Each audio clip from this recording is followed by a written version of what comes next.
there you go. You asked for it, you got it. This is the New York Hardcore Chronicles Live, and I'm your host,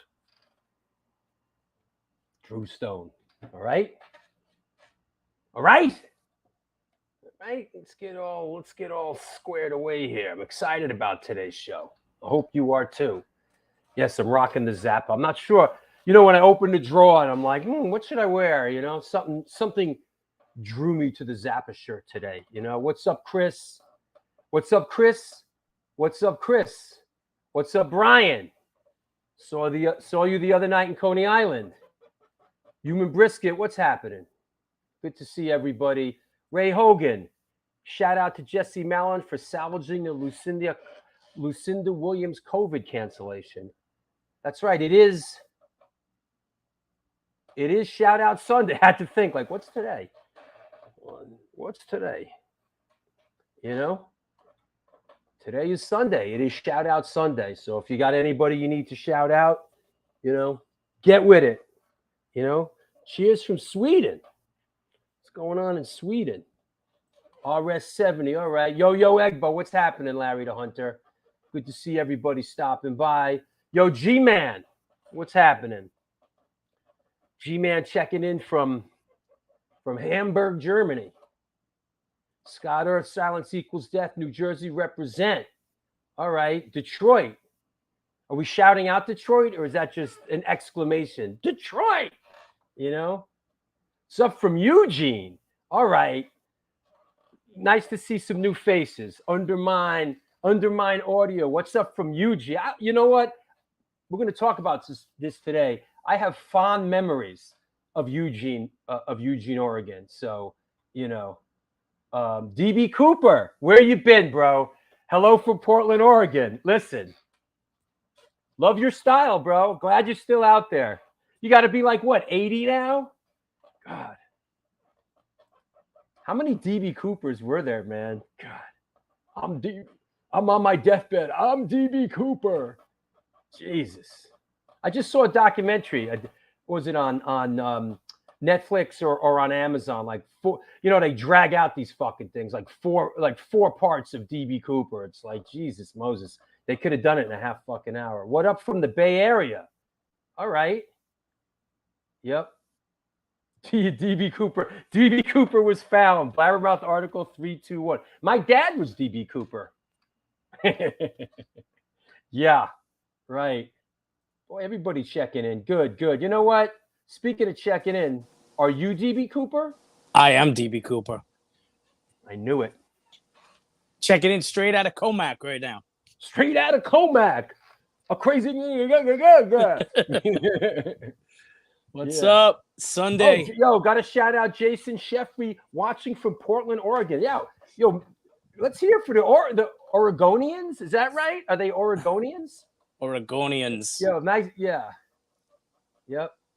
Buffalo, shouting out Buffalo. Look, it's a party today. Hey, Brendan. Yep. I know, right? Shouting out Brendan from SFA, Long Island. CBGBs represent, you know?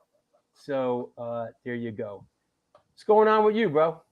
Not too much. Just got the car inspected, got the oil changed. Wait, the car inspector. Where do you drive this so-called car? I've never seen you driving a car. You're always taking the train. You work for the friggin' train. You work for the friggin' train, you know, the robber barons. And yet, exactly. You know, I drive to the train station. I drive to band practice. That's pretty much it. Right. That's pretty much it. So, okay. But well, let's have some fun like we used to. This used to be fun. This used to be fun, goddammit. You know what? Ladies and gentlemen, boys and girls of all ages, this is photo of the day. Wrong answers only, please. Bam. Here we go. Wrong answers only, please. Is it? See, I know this isn't in the pack you just sent me, but that's all right. That's all right. Yeah, that's right. Yep. Is it the Comac Motor Inn? Yeah, that's right up the road. Yeah, literally, it's like a quarter mile away. Is it Dokken? Is it Billy Joel Elton? Is it Slayer? Is it AC/DC? Is it the Mighty Mighty Boss Tones? Is it the Sons of Anarchy cover band? Is it Rowdy Roddy Piper on the right? Is it Striper? Is it Gangrene? They're coming in hard and fast today. Yeah. We got some players in the game today, you know. Is it Loggins and Messina? Good one. That makes you Loggins if I'm Messina. Yo, is it Loggins? And I bet you Loggins and Messina like hate each other's guts now. It's like one of those things. Like, fuck that guy. You know, I'll never get on stage with that guy again. You know? Is it we used to have fun? Is it Ayo? Tebow the Pro. Is it Ayo? Is it okay? Mark Tulsh wins with this one. Is it Loggins and Stephen J. Messina? Your mama don't dance. Your mama don't dance, and you. All right, here's another one. Here's another one. Now, this is a little different. This kind of gives it up, but this is, yeah, I think so. This is a different band. Different band, same night. All right, here we go. Right. Here we go. And here's a clue. I was just on the phone with the guitar player before the show started. I was just infoing back and forth. So let's get some right answers on this. I know a lot of people were there the other night. I was there as well. It was great. Is it Satan's Lounge Band? Very good. Ah, very good. Is it SOD? Close. Is it Joey and the Belladonnas? That dude, is it you're antisocial? Dun, dun, dun, dun, dun, dun, dun. Is it Anthrax? All right, what is it? Well, the first one was Black Label Society, of course, and this is Anthrax, and the third band on the bill was Hatebreed. It was what was that? Friday at the Ford Coney Island Amphitheater, and can you dig it? Yes, actually, Anthrax had a great Warriors shirt. Did you see that? Yeah, here's a Hatebreed. Yep. There's Wayne. These guys are great, and I'm just a giant Hatebreed fan, and they went on at like 6:45 in the afternoon. I was there, bro. So was I, and it was it was great though. I mean, there was some issues with security and hassling people and stuff with their bags, and but otherwise band sounded great. I just think that there he is. That's a great shot. Yeah, listen, I go way back with Jamie Jastin, man. I mean, yeah, he grew his hair out and everything. Look at him. Yeah, I like Jamie a lot. I always have. He's a good dude. You know, I made a post the other day. It reminded me a lot of Michael Alago. You know, someone that just inherently loves music so much. Oh, and absolutely. was just a super fan before he got into a band. And he's a super fan now. He's just somebody that really, really loves music. You know, when I was managing Marauder in the early 90s, we went up to Connecticut and played a show that, you know, he used to organize local shows. It might even have been at like a VFW hall or something. And we stayed at Jamie's parents' house. Oh, that's funny. His family was gone, but all the Marauder guys, we stayed at his house. And I slept in his sister's bedroom, not with his sister, but I slept in his sister's bed in his sister's bedroom. And yep. So we have Jamie's sister coming on now to you motherfucker, Pam. I slept in Jamie Hatebreed's sister's bed, but not with his sister. You know? That's funny. Yeah. Yeah, they were great. Their set. They went really deep in their set too. Lots of old stuff, really old stuff. Yeah, they were good. Brendan SFA says Anthrax were big fans of going to New York hardcore shows because, after all, where else were they going to find riffs to steal? Now, Brendan. Come on. Brendan's like a kind of dude carries a chip around, like, 63 years later, he's still like, remember that time that, so and so farted in the CBGBs? Ah, get off my lawn. Yep. Yes, Mark, they stole 4 decades of riffs. Yeah. Well, So, listen, I mean, that's been going back to the beginning of rock and roll. People borrow heavily from others, hey, relax there, Skipper. Jimmy Page, You know. Jimmy Page never stole a thing in his career, all right? It only took like 40 years, but they won that case, Yeah, that's right. Metallica was crap. Metallica's been crap ever since Ron McGovney left. That's great. That's funny. I'll say this about Anthrax is that the other night they played a lot of stuff, and they did some John Bush shit. Like they did only that, which is yeah. I love the John Bush era of this band. I happen to think that Sound of White Noise should have been their Black album. Yeah, it was. I love that record. I think it's a tremendous album, and Joey doing that song is weird, but he pulled it off. Frankie Bello's the nicest guy in metal. Oh yeah, absolutely. Hey Jojo, how are you, dear? Jojo. Right. Yeah. The funny thing about this picture is the only person not in it is Scott Ian. Yeah. And oh wait, you want to see another cool picture that you sent me? Wait, where is this? Yeah, you sent this to me, right? Like just as a random shot, right? Oh, I know the one you're going to show. That's awesome. This one, yeah. Hold on, let it snap too. This shot here, right? And it's a great shot. It's like, it's a fan. He's wearing a New York Hardcore Chronicles film shirt. And you can see on the left, there's Scott. And you sent this to me like, hey, random fan, this and that. And I said, these are Danny Schuler from Biohazard's sons. So the other kid is right next to him? The other kid to the left of him. That's so funny. Yeah, these are his sons. Yep. Yeah, because I walked by, I was like, check this guy out, and I tapped him on the shoulder. I said, hey, nice shirt, and I kept walking, and he's probably like, I don't know who that guy is. So, yeah, but that was cool, and there was so many people there. I saw Michael Lago there. I saw, the guys from Annika were in the house. I enjoyed it. I enjoyed it. I went out and, I saw lots of people who approached me and said they loved the show. I took a couple pictures with people. You know what? You know how many people that were at that show who have been on this show? Yeah, right off the bat, Jamie, the drummer from Hatebreed, Jamie, Matt, Frank, Scott, Charlie, Ian, Frankie, Charlie. Yep. Warren Lee.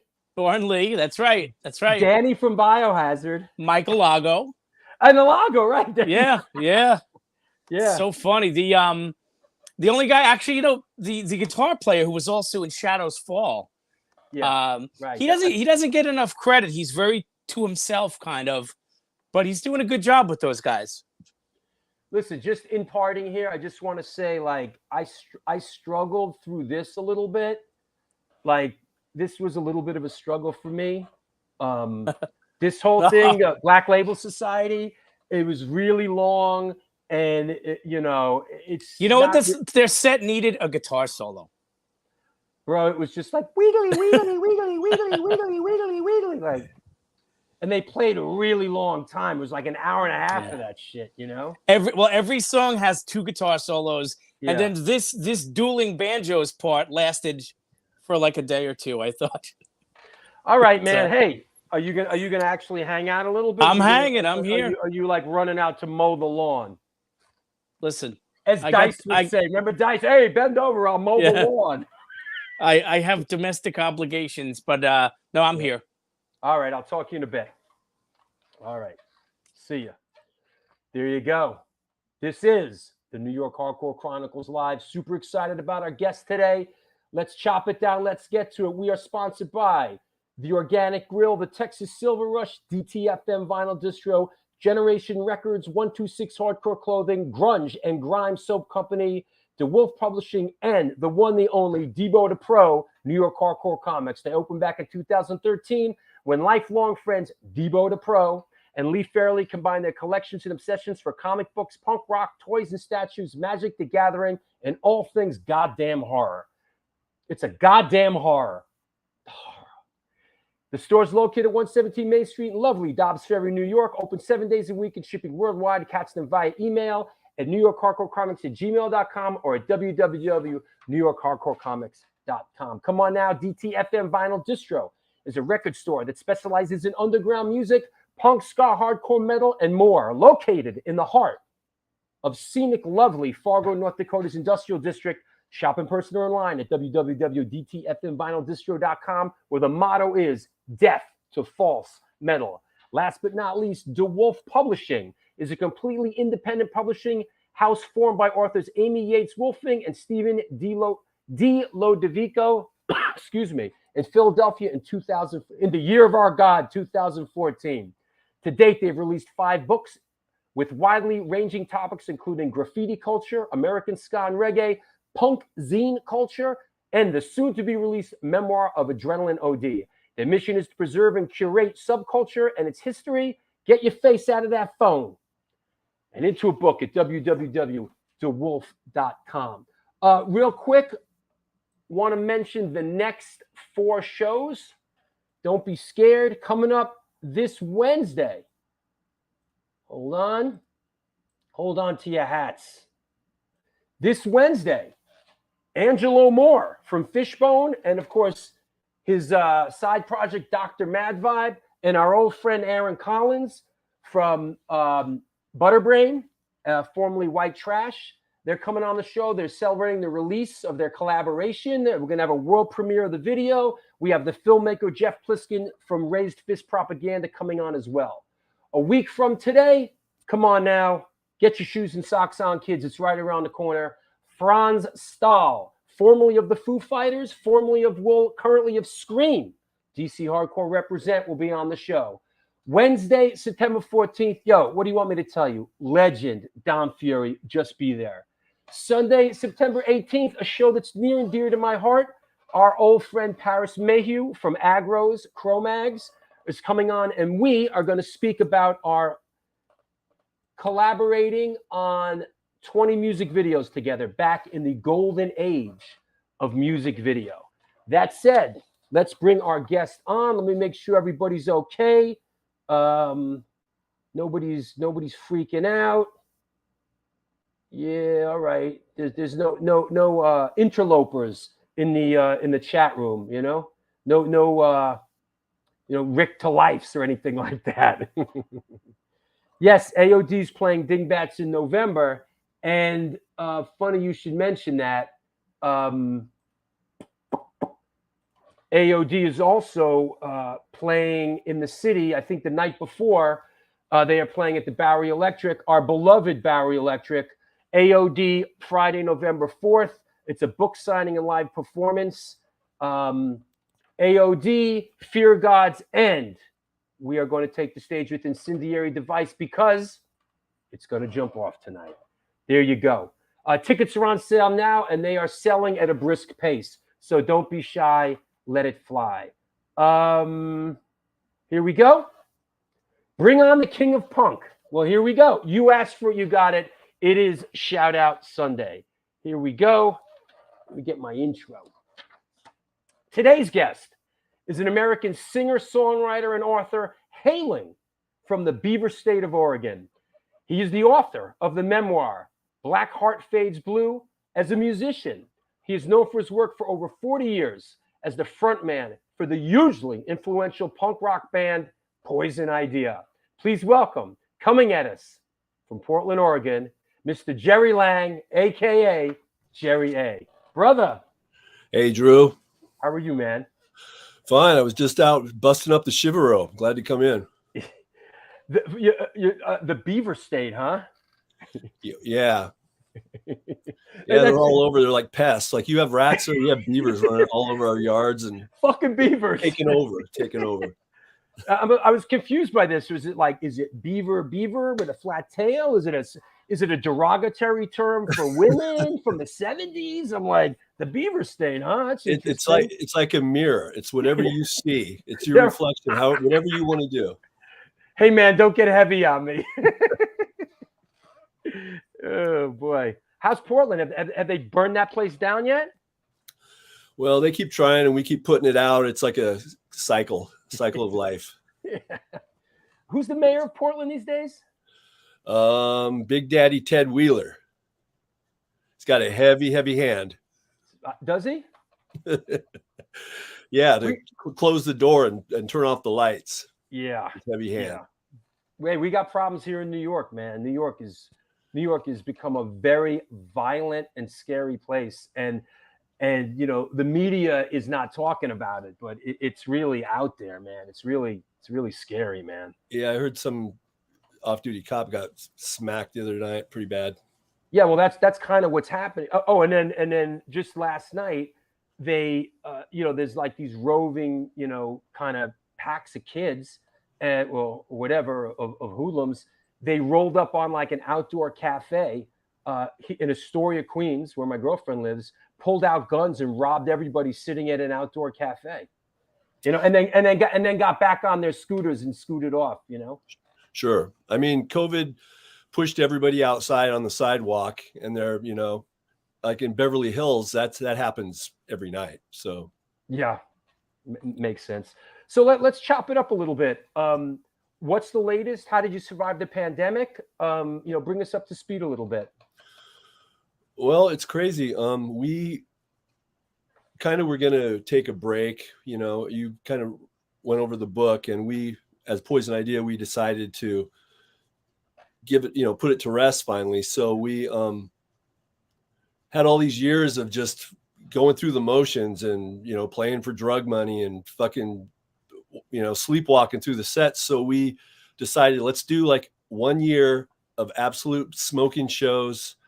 And then call it a break. So we did all the shows, went to California, went to Europe, played our last 2 or 3 shows in New York City. And then we went to Japan, and everybody over there this was like in February, and everybody's wearing masks, but it's Japan. So my wife, she was like, that's kind of funny. And we asked why. And some people said, well, like some of the women said, we don't like putting on makeup in the morning. And some of the guys said it's, you know, like this, it was just their culture. And I kind of dug it. I thought it was cool. So we got back over here, and my wife bought now this is Mary, right? No, this is Jennifer. Jennifer, excuse me. Yeah, no problem. Oh boy, I'm in the doghouse. So we come back with a pack of masks, and then a month later, all of a sudden, you know, we get off the plane international, and the people are like, have you been to China? And we're like, China? What the? No, we're coming from, you know, New York. And they say, okay. And so then a month later, we start hearing this COVID, Kofefe or whatever the president was giving us an early warning. And I had masks. I was already, you know, ready to go. We were ahead of the game. So we had masks, and that's what we're, you know, still have them, still wearing them. RS70 says one of the best quotes ever, quote unquote, playing for drug money. Yeah. So, what was the last sort of go round? I mean, we'll go where it heads. Was the last go round enjoyable? Was there some sort of, was there gratification to it? I mean, did you feel like this is a nice last go round, or was it a bit of a struggle? You know what, man? It was like the old days. It was great. It was magic, and got a big, you know, made my big toe shoot up in my boot every night. That's great. Yeah, that's great. It was and I know we'll get into it, but I mean, I'm assuming that part of that wasn't because you guys, you know, weren't an absolute rolling train wreck at that time. Yeah, I told everybody. I said, you know, I'm only asking one thing of you. Please just promise me, you know, give me a year of just no, you know. Yeah. We could. Yeah. So that's great.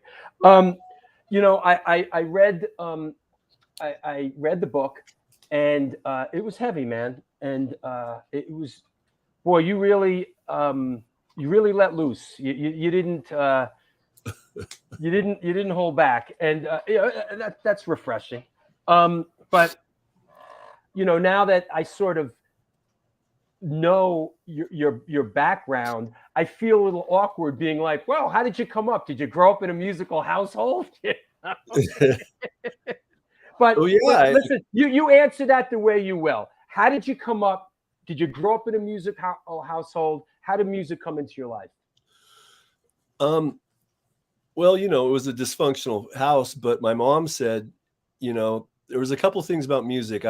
Music was around. It was the 60s, and I heard, Beach Boys and shit that, turned you on. And I was singing, like, before I was saying like mom or dad, I was like singing, like, what was it? The song, Little GTO. It was like, whoa, whoa, whoa, whoa, whoa, whoa. My mom said I was singing that, So that was I sang before I, could talk. And I love music. And then once my parents broke up and I was with my mother. Now where is it safe to say you grew up? I think you shuttled between Eugene and Missoula, Montana, right? Well, I was born in Eugene, Oregon. And Eugene. I lived there Eugene, right? Eugene. Yeah, Eugene. And I lived there for my first 8 years of my life. And then my parents broke up and my mom went back to her stomping grounds in Montana. Right. So at 9, I was thrown back to Montana when I was 9. And then from there, every 9 months, I went back and forth until I was 15, until I could run. Until I didn't need nobody. Yeah, that's right. Yeah. Man. Until I could drink in bars when I was 15. In Missoula, I'm sure. Oh, yeah. Because you had to be 18 there. Well, I remember when the drinking age in New York. I think you and I are the same age. I mean, and I remember when the drinking age in New York was 18. We went down to Times Square to 42nd Street when we were 15 and got fake IDs. And at 15, 16, you're in a bar drinking. Yeah. Good times. Yeah. Yeah. I can't say I've ever been to Missoula. Have you? Like what's happening in Missoula? Well, out of the whole state, it's the college town, the University of Montana. So, so it was on the circuit from people going from the East Coast to Seattle to the West Coast for bands. So there were bands every month. There was like the first concert I saw there when I was like 10 was Three Dog Night. Jeremiah was right. You know what? I was watching them the other night on YouTube, and they kicked ass. Hey, our friend Igor Cavallera, sending love to Mr. Jerry. His book is fantastic. Igor's a great guy. He's a machine, a monster machine. He's a great guy, man. Those legs. Yeah, he's a big fan of the show and big supporter. We appreciate it. So Three Dog Night right off the bat, huh? Yeah, and then because I was getting into trouble, and my mom said, and some of my older friends were going to rock and roll shows, and my mom said, you know what? Don't burn down any buildings this month, and I'll take you to Three Dog Night. And so I went there, and as soon as I got in, I took off and went round and around, and I saw how you could do it. And I'm like, wow, I save $4.50 or whatever, and buy a ticket, and I can do this. So then after that, every month I was going. I can relate. As a young person, music was going to concerts was it's all I thought about, man. Growing up as a young teenager, I just lived for it, and just it was the biggest thing in my life. Reading the book, it's first concert, Three Dog Night, and then you said Parliament, Funkadelic, ELO, Brothers Johnson, the Doobie Brothers, Fleetwood Mac. Stuff I wouldn't call rock, but this was my way of escaping, and it was all magic to me. Of course, there were rock bands scattered in among them. BTO, Bachman Turner Overdrive, for those that are wondering. Rick Derringer, come on now. Johnny and Edgar Witter, ZZ Top, Aerosmith, Blue Oyster Cult, one of our favorites, Cheap Trick, and others. This is some real 70s shit right there. Yeah, and it's funny too, as you're naming those bands, I can think I'm going back and forth. It's because like I would go to my father's house in Eugene. Right. And Eugene's a college town. Sure. And they have Eugene, is that University of Humboldt? No. Oregon. I'm thinking U of O. Arcata. Yeah. U of O. I'm sorry. U of O. Yeah. So I mean, you're saying, you know, Cheap Trick, and I'm thinking there, and Bloister or Bachman Turner Overdrive there. Boom, boom. I'm thinking about these, you know, some of them were like, you know, when I was 10 and 11 years old, and some of them were when I was 13, you know, because Cheap Trick wasn't around till we were, you know. Yep. But yeah, it was, that's my childhood. and I had to laugh out loud. Well, we'll get to it. I had to laugh. There's a bit in the book that really on the show really made me, but I guess, you know, Kiss is sort of like a gateway, a gateway for you, and then the Ramones. Can you tell us about that a little bit? Sure. You know, Kiss. I mean, what child didn't, you know, love Kiss? Sure. You know, I mean, there was a certain time. There was a time when you know, all the little kids loved Kiss, and I went in 100%. You know, my room was a shrine to Kiss, and that's, you know, I started breathing fire from, you know, Gene Simmons, and doing everything, you know, doing the Halloween painting up on the Halloween and doing all that stuff. And so I was into the music, and I remember like Rock and Roll Over came out, and punk was already out, and somebody got me the first Ramones record, and I was listening to it. First, I couldn't understand it. I didn't know what it was. And then I was like, oh yeah, this makes sense. This is cool. And then Love Gun was coming out. So every day I would go to the store, and the guy was like, oh, it's tomorrow. It's in tomorrow. So I'd go home, and I'd wait, and I'd play my Ramones record. And then finally I went and I got Love Gun, and I came home and I put it on. I sat there, and I'm listening to it, and I'm listening, and I remember this, and I was looking, and I looked across the room at the Ramones record, and I looked back at the Kiss, and I'm looking, and I just going, just like that. It was like, this is over. This is where I'm at now. It was weird.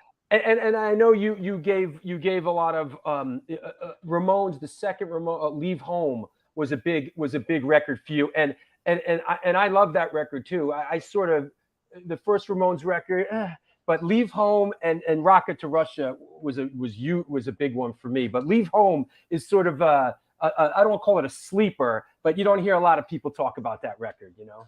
Yeah, I didn't realize until I was blasting it in my car, you know, like about a year ago, and I was like, wow, this is like, you know, like Phil Spector or something. This is like the Beach. This is great. This is just so pop and so brilliant. And then I was thinking to myself, this is actually the record that I really, really loved. You know, the first one was kind of dark, you know, with like, you know, Beat on the Brat and, you know, that kind of stuff. I don't want to go down the basement and all that. It was it's kind of dark. But the second one was just pure, you know, bubblegum. Great. Interesting. Ray Hogan says 2 Queens bands that changed the world. Yeah. It's true. They're all from fucking Queens. Yeah. Including, and so am I. I was born in Forest Hills, Queens. So there you go.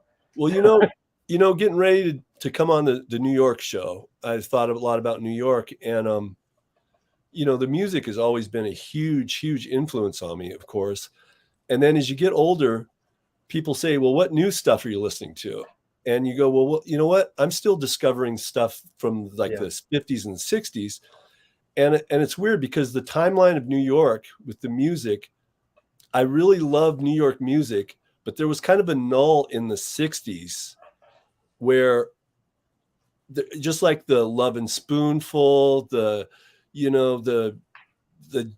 Johnson, that kind of right there, that scene, what was going on in California or England with like the Pink Floyd and, you know, Zombies or whatever. There was other stuff. And for some reason, just for like a couple of years, New York seemed to be kind of too much Tin Pan Alley until, you know, like the Fugs. I love the Fugs. Right. You know, one of my favorite, like Moondog is one of my favorite cats. That album. Well, that now you're going deep, like, you know, Moondog and the Fugs and you know, across my mind, the guy that Zappa got involved with, Wild Man Fisher, like that. He's like LA, that, right? That's LA. That's LA. That's LA. But that kind of stuff, that out there stuff, man. Yeah. And I know you mentioned it in your book, and I happen to be a big fan of Captain Beefheart as well. I mean, but that's a little bit different. Yeah. Yeah. Well, Beefheart is, the first couple records is just blues. It's just like Howlin' Wolf on acid, kind of. Yeah. Ry Cooder plays slide on the first record. It's great. Oh yeah. It's great. Yeah. Great shit. But yeah. Do you in keeping with it, so Ramones come into your orbit. I know you started drinking and drugging at a young age. That sort of led you down a road of debauchery. But how after the Ramones, what kind of dare I say punk rock? Hardcore didn't exist back then. That term didn't exist. Hardcore. That was something that came later. But what other bands, sort of heavy bands, sort of like set you in the direction of that would eventually kind of, starting your first band and Poison Idea? Well, I was in some bands before Poison Idea. I was in a lot of like local Portland punk bands, and the first wave was still going on. I remember playing bass when like Sid Vicious died. He was still alive, so the first wave was still happening, and Stiff Little Fingers, Dead Boys, all that kind of stuff. The Damned, the Ruts, and then it kind of started to slow down for me a little bit. I remember like I actually had like a leather jacket that I thought that it's kind of getting passé because what happened then another chapter in New York, the no wave stuff. When I heard that stuff, that kind of like scared me, and I couldn't understand it. That's interesting. There was that one record, the no wave record. Man.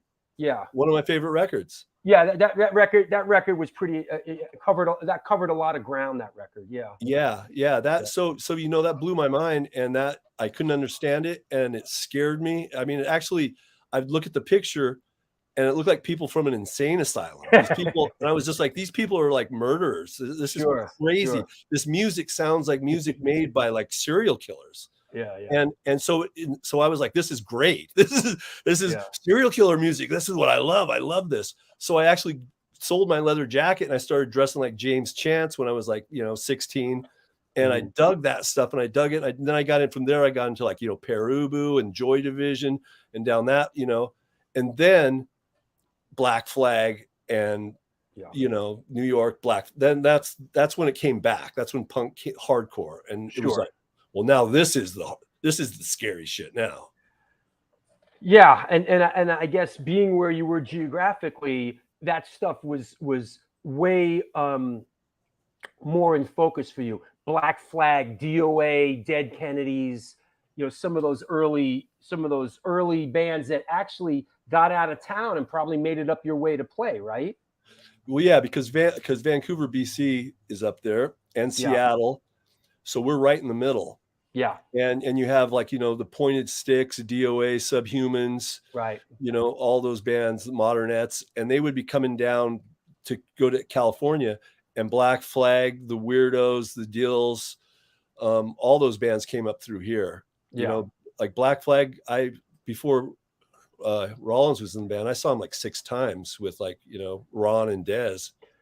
Well, those Dez days were those were the halcyon days of that band, man. I mean, they were vicious. Band. They were the people's band.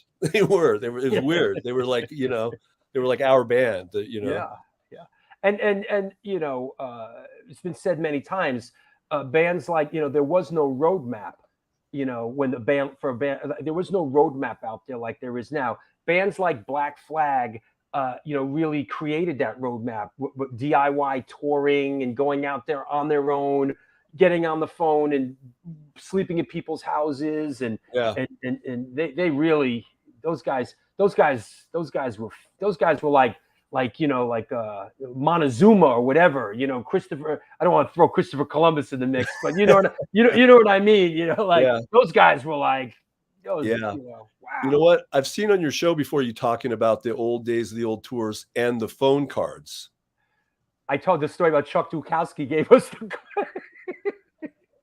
Yeah. I remember they used to be in San Francisco, people would put them on flyers for shows. there would be numbers on the bottom of the posters. I mean, they put hundreds of posters out with these numbers that people could use to break the law. That's like a real San Francisco thing to do, right? Just it sounds like a real SF thing to do. But yeah, we would get these credit card numbers. And I remember when I was in Boston, when I was running with the SSD control crew, Dukowski gave Jamie, or if I'm remembering this correctly, from SSD control, like Exxon's credit card number, and from there it filtered down to the rest of us, and we just got crazy with it. And it went on. They didn't catch on for months. We would be calling everybody everywhere on this thing. Yeah. Yeah, I remember doing it once, and the phone company would call back. Yeah. To check it. Who's this? You're like, Yeah. One thing I read in the book that literally made me laugh out loud, because it's something that we've talked about on the show many times, and I'm going to quote from the book. When I was a teenager, one of the ways squares and flat tops would insult you was to yell, "Hey, Devo." It meant you were a weird loser. They considered it a great insult. To them, it might be like a racist in the Deep South calling a black person the N-word. But being called Devo wasn't an insult to me. It was more like, damn right I am. On the show, we talk about back to those Boston days when we were teenagers, we shaved our heads, we'd be walking down the street and some guys would drive by like, "Hey, fucking Devo." And we'd be like, "Devo." Yeah, right. That's like the best they could come up with. "Fucking Devo." We'd be like, "Huh?" Yeah. "Oh, Devo." Yeah, I was walking down the street once, and these these rocker guys, these glam guys, long, look like the New York Dolls or something, walked by me, and they looked over at me, and they go, "All right, man, Devo City." Like that. I was like, where's Oh, like that's the big I'm crushed. Devo. God, they just had no, there was just no reference point for these people back then, right? I mean, there was no, they didn't have any reference. That it was so new, so fresh, and so threatening. They had nowhere to. Well, I mean, seriously, coming like you're in the Van Halen world, and then you see Devo, and it's like, to them, it's like you might as well be from Mars, Was Smegma your first band playing bass? Yes, that was Smegma.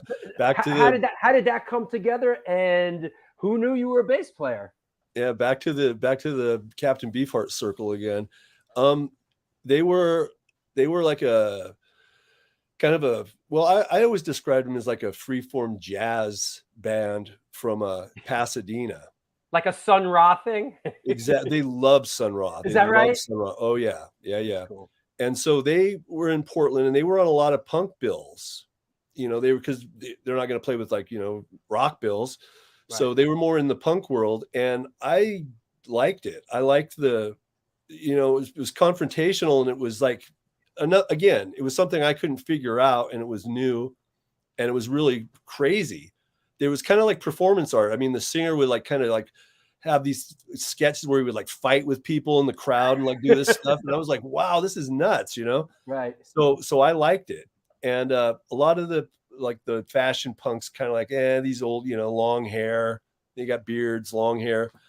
And I liked it. And so I was bugging them. I was just like, you need me up there to, I could play a violin or a trumpet or whatever, because, and they're like, well, and I was bugging them. I was like 16. And finally one day they go, you know what, they just put out a single called Flashcards, and the bass player quit, and they go, we do it, and they said, come over and try out. And so I went down in the basement, and I played. Did you have a bass? Were you fancying yourself as a bass player? Yeah, you know what, when I lived in Montana, the year before, I was hung out with these older hoodlum guys, and this guy ripped off a church and stole and got all the equipment out of a church. And I had a church bass, and he got the PA and a guitar and a bunch of stuff. But I had this, it was a Japanese crazy bass. And I could play. I taught myself how to play. Okay. And I could play a couple Crass songs by Crass. So interesting you would go there, right? Yeah. Portland. Right. And so, yeah, I went down to the basement and played. And it's funny, the guys from Smegma knew what it was. They go, "Oh, crass." That must have scored a couple of points. Like, Yeah, wow, that's a deep dive back then, you know? Yeah, well, that first record, that Feeding at 50,000, was out. And, Do They Owe Us a Living and that kind of stuff. So I knew they were like, 3-chord songs. They're kind of like the Ramones, but a little more military. Yeah. So I played that, it was kind of like the Sid Vicious thing, learning how to play, Ramones songs. And I kind of learned how to play, that song. And they're like, "Sure, you got the job," So I am in a band. I'm a musician, just like that, Another quote from the book: "The Sid Vicious stuff I never liked, and then hardcore came in, the American hardcore scene, and I was like, okay, well, I guess it could be dangerous again." And that's where I started listening to the Germs and Black Flag and wanted to go in the direction, because when Poison Idea started, it was kind of a pilly thing, kind of jammy. The reason I'm bringing that up, Darby crashed the Germs. Was that a big influence? The lyrics were, mind blowing. The music was secondary, but the lyrics were just, incredible. And they're like, wow, they were like, sitting down and reading like, the Bible or something, it was crazy. And, so yeah, that record, Tooth and Nail, that record, that sounds like it was like made in it sounds like from like the 1950s or something. The production and the bands, it's one of those things that I couldn't understand. And I was just like, this, it was a brand new record, but I was just like, this doesn't, like, nothing I've ever heard before. Yeah. It's great. So of course, things that are scary and new and fresh, those are always going to be, attractive. Yeah. And Black Flag, the Germs, wow. I mean, and that the Germ, I never saw the Germs, but did you make it down to LA? Did you see any of that stuff? No, my friends did. And the Germs went up to San Francisco. That's about as far as they went, as far north as they went. Yeah. Yeah. Poison Idea was kind of like the Germs. It's like, why should we leave home? We have all the drugs and everything we need here. So, it's like, so. Yeah, I get that. And even back then in the early 80s, my comprehension of Poison Idea was like, it's a very West Coast band, like they're like early on. I know you guys did a lot of touring, but I always considered you like a real upper West Coast kind of band early on, before you got it. I know you ended up doing a lot of touring though, eventually. Well, you know what? We always, like I said, I always loved New York. And there was a time when I think I just turned 20 or 21, I think. I can't remember. Maybe it was around 83. So I was like 20. Okay. And I went to San Francisco. I was down there. Something happened. I think Poison Idea we had a single out, but we didn't do the next record. And I was living down there. I was on like general assistance, and I was in San Francisco kind of like squatting around. And Rob from Cause for Alarm was down there. Yeah, they went out there and they were living in the vats. Yes. And I hung out with him and met him, and he was going back to New York, and he was like, "We need a singer. Cause for Alarm needs a singer." Right. And I was like, "Really?" And so I had his phone number, and I remember calling him like twice. And I came back to Portland. He was like, "Yeah, come to New York and you can try out, be our singer." And I was thinking, I was like, how am I going to get to fucking New York? I'm like, how am I going to get to New York? And I remember thinking that. And I was like, it was like this close to me going out there. And I almost did it. I know later on you also got the invite. You got sort of the invite to try out for Black Flag at a certain point, right? When Dez was moving to second guitar. They came through with Dez. And it might have been that tour where Rollins started, and they were going, "We need a singer. Do you want to?" And I remember standing there thinking, like, I could probably do that. And then, it was like somebody goes, "I'll sing," and somebody else goes, "Hey," and then just kind of passed on. But I remember thinking, wow, that was, and Dez was singing, and it looked like he wasn't enjoying it too much.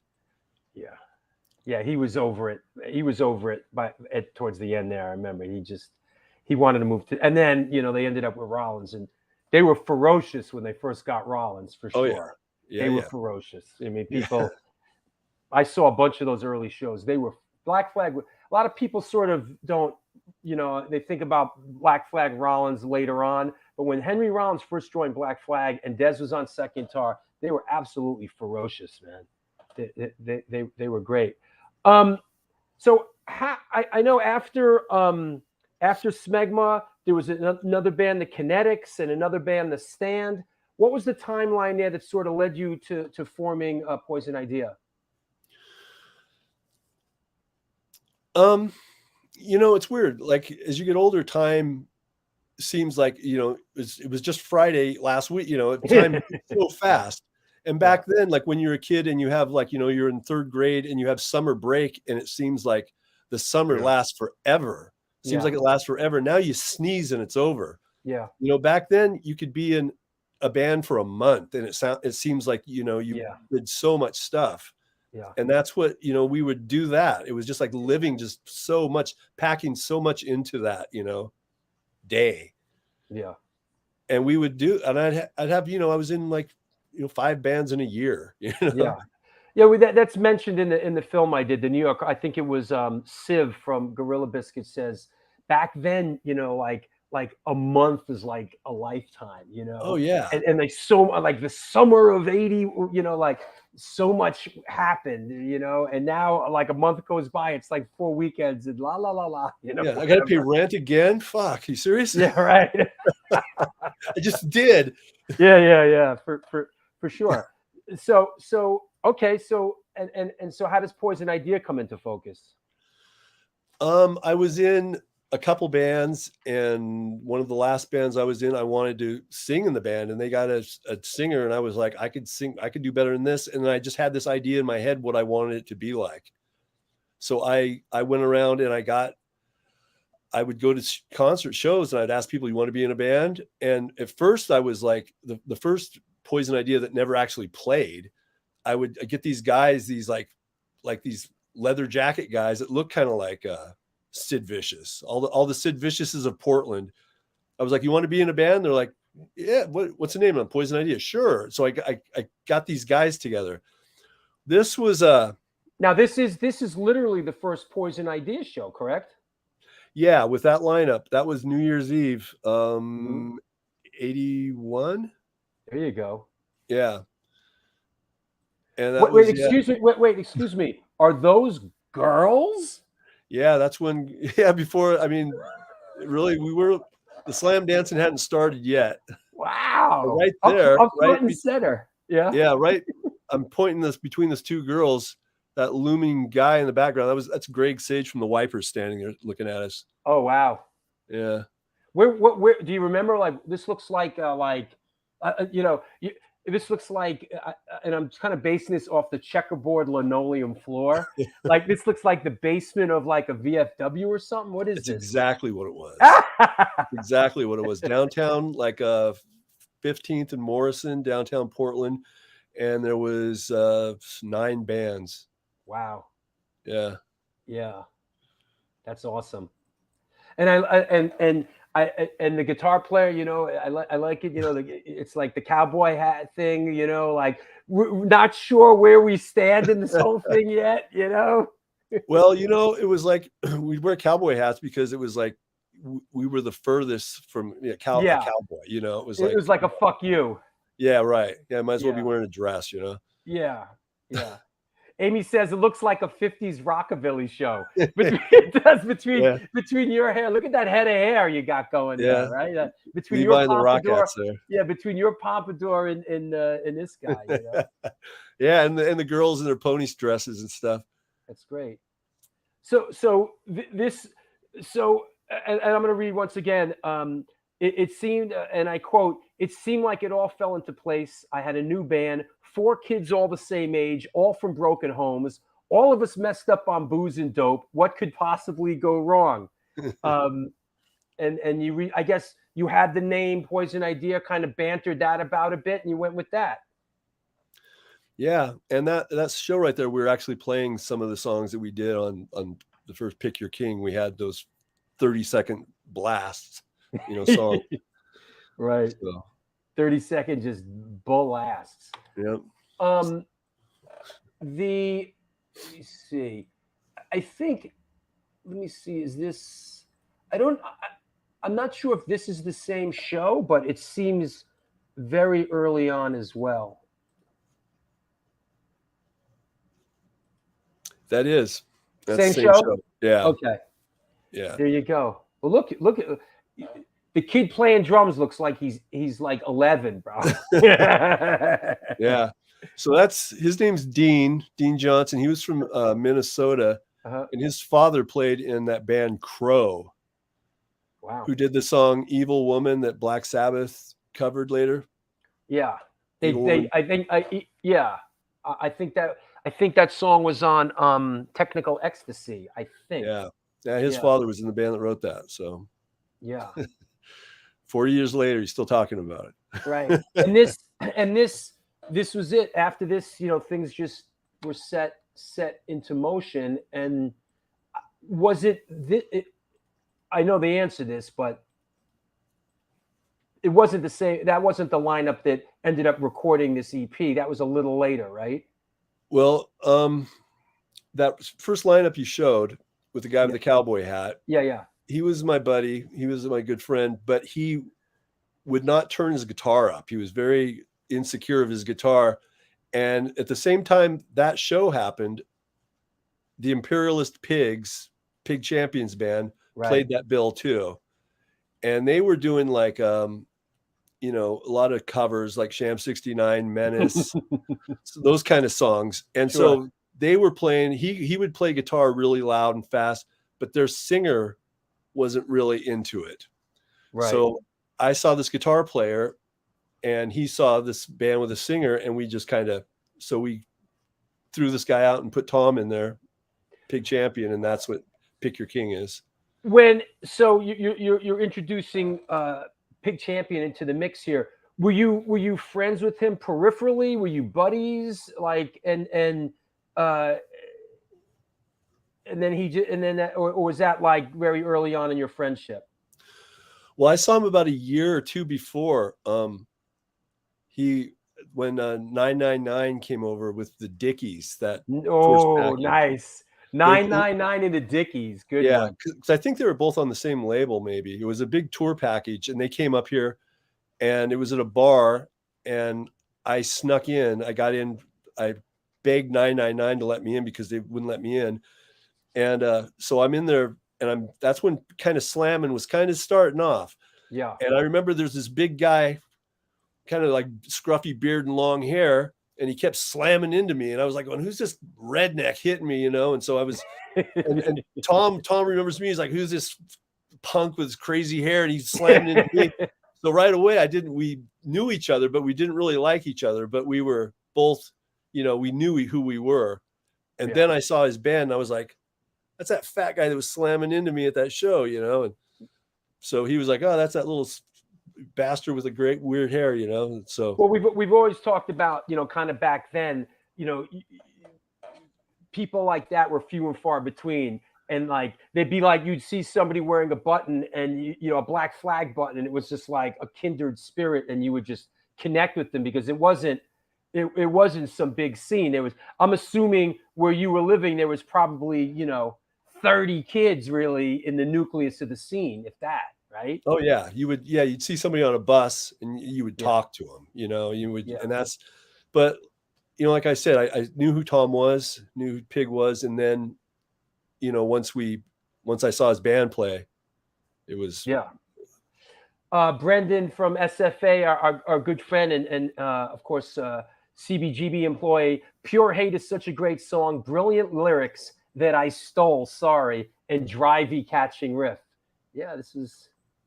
Yep.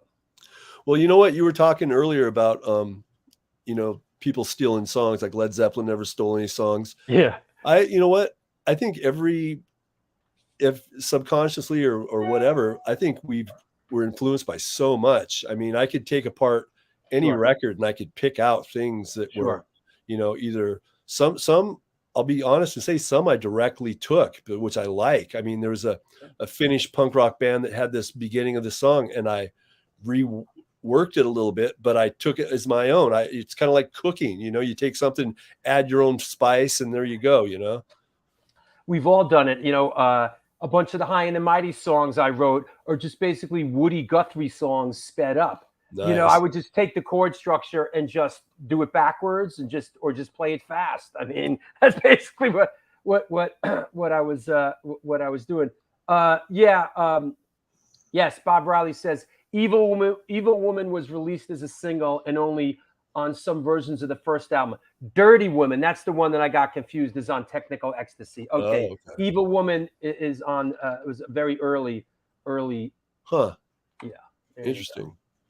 Listen, I can hear it in my head as we speak. Yeah, it's out there.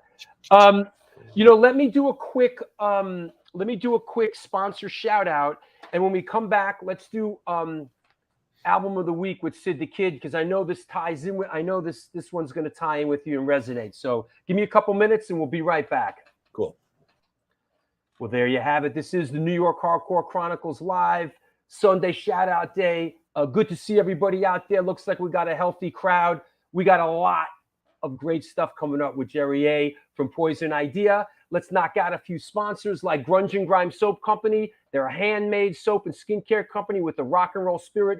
Based in Nashville, Tennessee, they combine their love for rock music and their love for creating products that are good for your skin and good for your soul. Since 2019, they've been creating high-quality, natural homemade soaps and skincare products with ethically sourced and sustainable ingredients. They give 10% of their net proceeds to local and community outreach programs. Visit the website at www.grungeandgrime.com and enter the code DREW, D-R-E-W, and get 20% off your first order. Come on now, Joe Ramini, Vinny Stigma's cousin. This is the Texas Silver Rush. They're a jewelry design firm and boutique store located in the birthplace of the country music scene in Fredericksburg, Texas. Goddamn electric. They specialize in work with musicians in all music genres, both country and Western, to design and create unique one-off pieces as well as to style them for stage, album covers, promo photos, and social media exposure. Their client list includes Rock and Roll Hall of Famers Greg Rowley, Ringo Starr, and of course, the mighty Agnostic Front. Information and online sales are being taken at their Facebook and Instagram page, and of course, www.thetexassilverrush.com. Want to mention, you may be watching this show for the first time, and you know what? I fucking love this show, and I want to support it. Funny you should ask. There is a Patreon page. Please support the show. Join Patreon. It's $2. It's $2. This is what I want you to do. I want you to go into your mother's, what's that old soapy sales bit? Go into your mother's pocketbook and take out the green things and mail them to me. No, just kidding.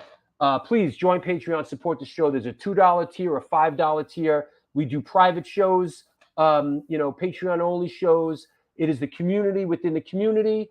I want to shout out my latest patrons, Rick Dennis and James Elliott. There's also a PayPal address there. Yes, I'm on PayPal, stone4124@AOL.com. Please support the show. It's how we're still doing this after 200 and something shows. A lot of work goes into these shows. If you haven't guessed by now, a lot of homework, a lot of work, So please support the show that supports and loves you. Want to mention that coming up, the next Barry Electric show, Sunday, September 11th at the Barry Electric. The show's free. It's all ages. 1 block away from CBGB's. We're doing free all ages matinees, Sunday, September 11th. Winter Wolf, Orlando Furioso, Murderers Row, Crazy Eddie, and old school Philly hardcore legends Why Die. That is at the Barry Electric. And while we're on the subject of the Barry Electric, the one after that, a banger coming up October. God, we're into October already. October 16th, free Sunday all ages matinee. Get your ass down there. I mean, seriously, what do I need to do? Come sit up in your living room? Get your ass down there. Slashers, Live Fast, Die Fast, Incendiary Device. It's going to jump off tonight. The Take with Will Shepler and Scott Roberts, formerly of Agnostic Front and Biohazard, respectively, and No Redeeming Social Value. This is going to be a banger. get your ass down to the Bowery Electric. All right. That said, what else? I think I've covered a lot. Yeah, let's go with that for now. Let me clear the deck. Everybody okay? Yes, everyone is on the guest list. Bring the wife and that booger-eating kid of yours. Come on down. You love that fly. I know that's a good one. That's a Steven Messina flyer. Rat Bones' birthday bash. There you go. Yes. Help me help you. Join Patreon. Help me help you. Please support the show. We must continue doing this show. Not that we're going anywhere. We're not. That said, let's clear the deck. Let us bring on our guest, Jerry A. Hey, man. Hey. And let's bring on the infamous Sid the Kid. What's up, Sid? What's going on, Drew? How you doing, Sid? Shout out to all the shout outs out there. That's my shout out for the day. My shout out is to all the shout outs. Okay, here we go, ladies and gentlemen, boys and girls of all ages. Album of the week. Bam. There it is. What do we got, Sid? Go ahead. Well, if you're not a punk rocker, you should know what this fucking movie's about. But this is the Decline of Western Civilization soundtrack. I mean, there's a whole big thing about this. You can find it on the internet, the whole thing. This was an American documentary filmed by Penelope Spheres through 1979 into 1980. It was released in the summer of 81, and soon after that, Slash Records, who had a really big integral part of the LA punk scene at the time, put out this compilation. Basically, it's all the live, stuff that was going on at the time. Like you had Alice Bambag, Black Flag, with Ron Reyes, aka Chavo, singing in that very brief time he was in the band. Fear, Germs, Circle Jerks, X, Catholic Discipline, it's all there. But it just shows, even through this record itself, it just shows like the raw energy of what these bands were about at the time.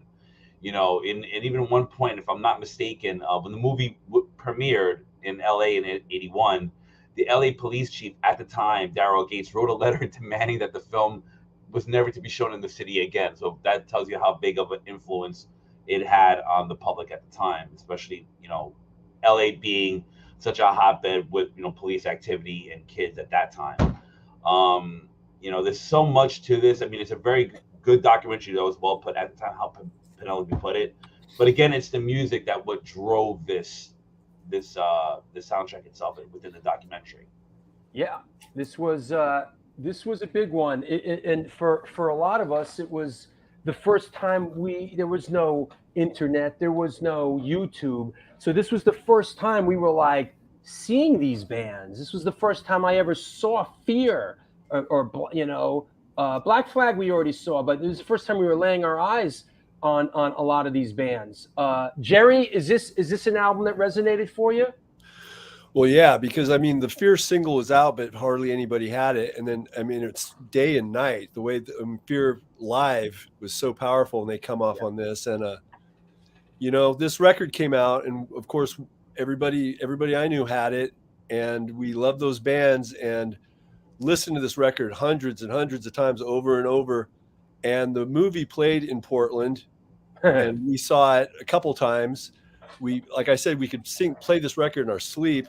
And then in Eugene, my hometown, it was premiering down there about a year later. So they asked a band to open for it. They asked Poison Idea to open at this theater for The Decline. And so we get up there, and I started basically doing the whole album. I started, hey, how come they let all you long hairs in here tonight? Give them a flea bath quick, And so we played, and our set kind of wound up in a small riot. Our drummer jumped over and started fighting some guy in the crowd, and the whole place shut down.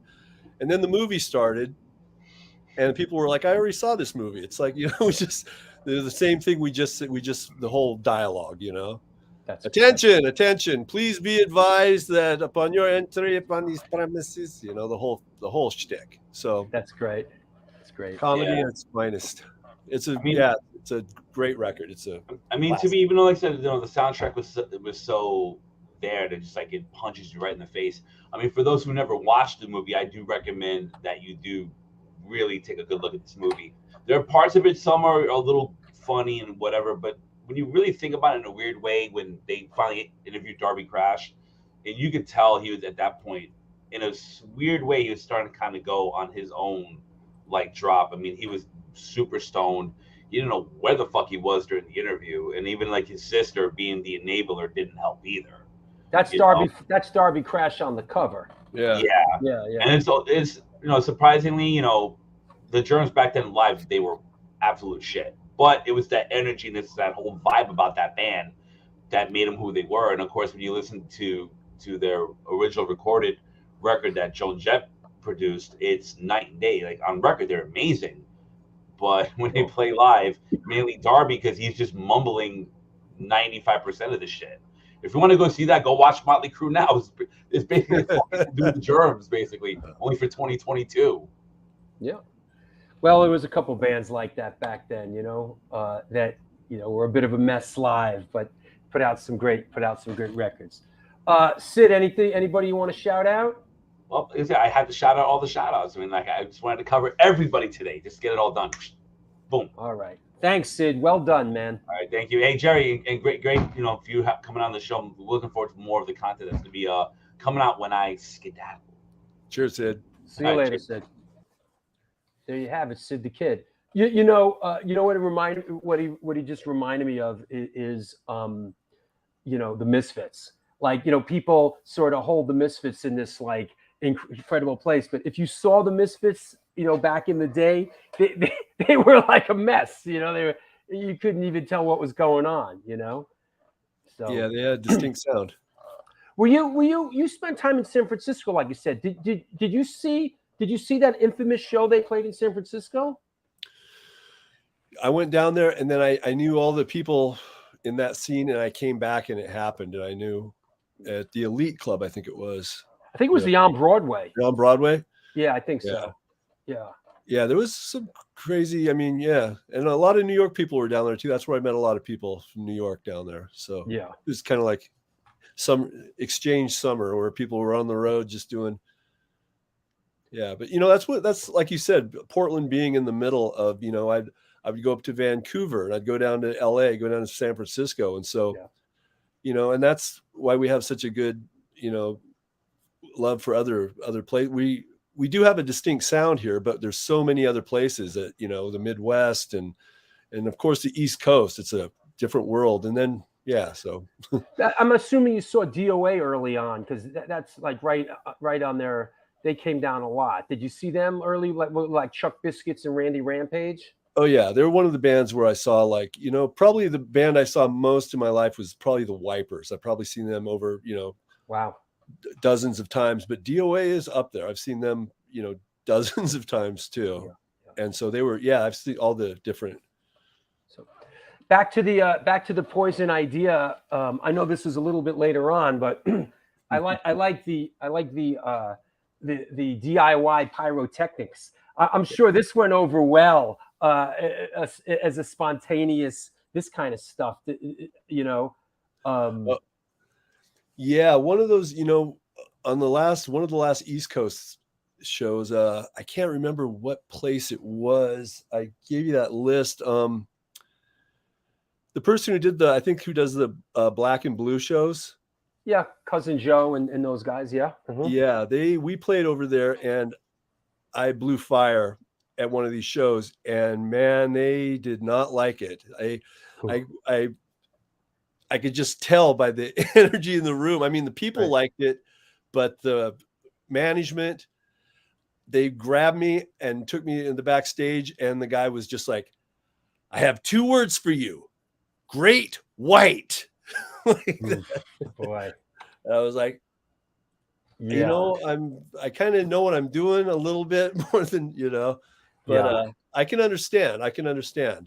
We did that, at the Pyramid Club. That fucking place almost went up. I remember the ceiling being like, on fire. People were throwing cocktails at it, trying to put it out. All these cobwebs and confetti and stuff was all over it, and that stuff just caught. And there was one entrance exit at the end, this big hallway. And here you go. Jason says, I saw Poison ID at the Pyramid, and I legit thought Jerry was going to burn the building down. Well, That's. Yeah. I mean, I didn't. You don't think. You're just in the id. You're in the moment. You're living on that, and could have easily happened. Jason, we could have made history. Can you lend us some perspective on this album? Oh, look at that. Looks like that hurt.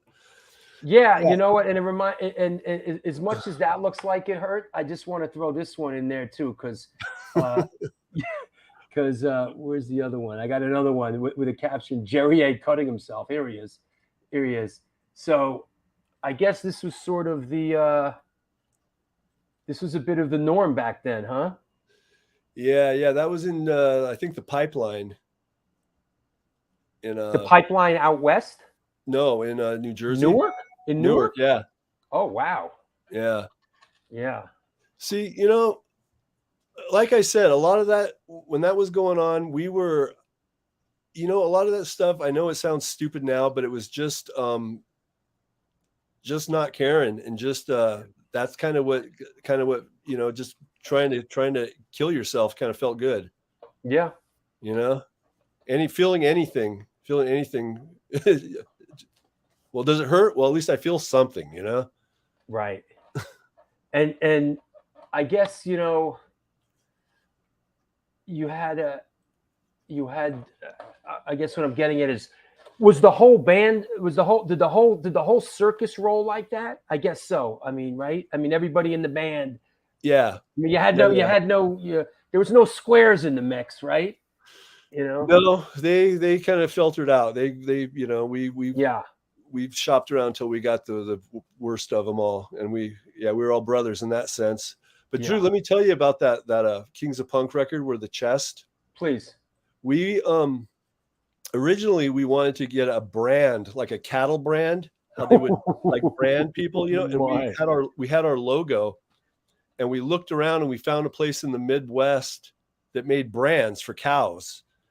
And we called them up and we were like, we want to get this brand, a logo of Poison Idea, so we can, and they were like, well, what are you using it for? And we're like, well, we're like performance artists and we're going to do, and the guy, they're like, no, you can't. And like, well, we want to make art. We want to do it on leather. And by that time he kind of knew what was going on. And he's like, no way, absolutely not. I'm not making this for you to brand human skin.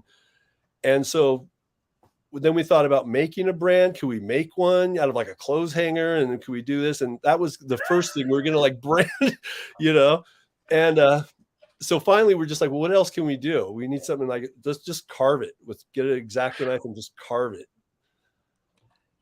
And this is before that Slayer shit, right? Before that Slayer stuff, Well, it was a mess. That scene there looked like a slaughterhouse, and we had to take like a wet towel and just wipe it down. And then the photographer is like, shoot. So it's like ready and wipe, shoot, because 5 seconds after that, it would glisten up and then it would just start pouring. And this is you. Yeah. And did you cut this into yourself or did someone do it? Well, I started to, and I was like, this fucking hurts. This really hurts, So my bass player goes, I'll do it. Here, let me do it. And he took it and he did the I think the E, and he just went slice like that, and it just opened up. And I was like, no, I'm like, here I go. I'll do it. So holy shit. Lori Dawn says, men unsupervised. Yeah. Pretty much, man. Yeah. I know things. I know things were were crazy on the road, but and I know you guys bounced around to a lot of record labels. Was there any point where the band, you felt that the band is sort of on a successful upturn, or that we're doing this is or was was it, hey, we just struck another deal, we're doing well, these guys are behind us, maybe there's something here? Or was it always just a crash course with just Armageddon? Yeah, we knew the way we lived our lives, the way we looked, the stuff we sang about, our lifestyles. You know, we were just Yeah. straight up drug fiends and alcoholics, and we just knew that there was like snatching defeat out of the jaws of failure. You know, it's like there was no way we could. Yeah, and you know, we were fine with that. We all accepted it, but that's yeah. And yeah, I like it. This shot just like reeks of touring. You know, like the van. It looks like it's almost like I almost feel like it's almost like the the morning after the show, getting everybody in the van. You know, it's like the dried blood on the hands from from days ago. Yeah. Give me some perspective on this photo here that you sent me. Pig Champion in this photo. Does this have a particular significance, this shot? You know what? That was just Mondo and Pig doing blackout vacant. I'm in the studio I was just looking last night. I was trying to just find some photos, and I grabbed one thing, and I was just like, no one's ever seen this before. Yeah. And you know what? There's what I was trying to find, that session right there. There was a bunch of photos of everybody in the studio partying hardcore, like with, you know, the kind of partying where you were like, why are you taking photos of this? This might get me in prison, you know? Yeah. And at that time, now no one cares, you know, you can do whatever you want. But right. Then it was so, but yeah, that was just one of our more subdued moments caught on film. Let me see. Was it difficult to tour with Pig Champion? He was a massive guy. Is it? And you were a big boy too. Logistically, getting around, you would think that was that a little difficult? Yeah. You know, I wrote about it in the book when, you know, we all had our problems, but then at the end, when the drugs became like, when it wasn't a rock and roll band doing drugs, it was more of a drug band doing rock and roll. Then it was that was the priority, and that's when it was like, you know, Tom was like, I need to just go home and be high. This photo here was on another New Year's Eve show. I'm being carried out. You know what on Skulls and Crossbones, those bones that cross? Yeah. The crossbones, the leg bones. I broke my tibia, snapped my ball off, snapped the ball off my leg. You know, it broke in 3 places. Is that this?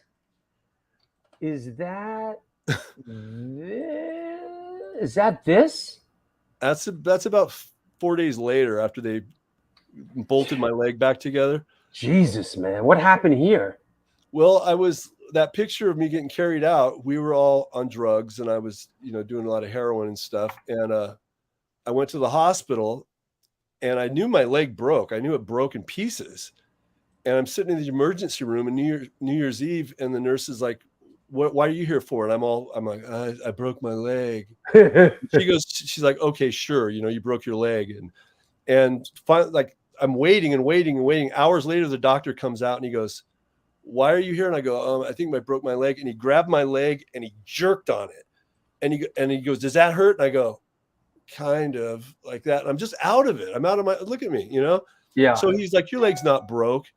And then after like 12 hours in the emergency room, they finally get me in for an x-ray, and they're like, your leg's shattered. Why are you sitting here for, 12 hours? And I go, I told you I broke my leg. Shit, man. And so they bolted it. My knee, to this day, my leg is all metal and bolts and nuts and plates, and because it's broke it right. Yeah. You broke.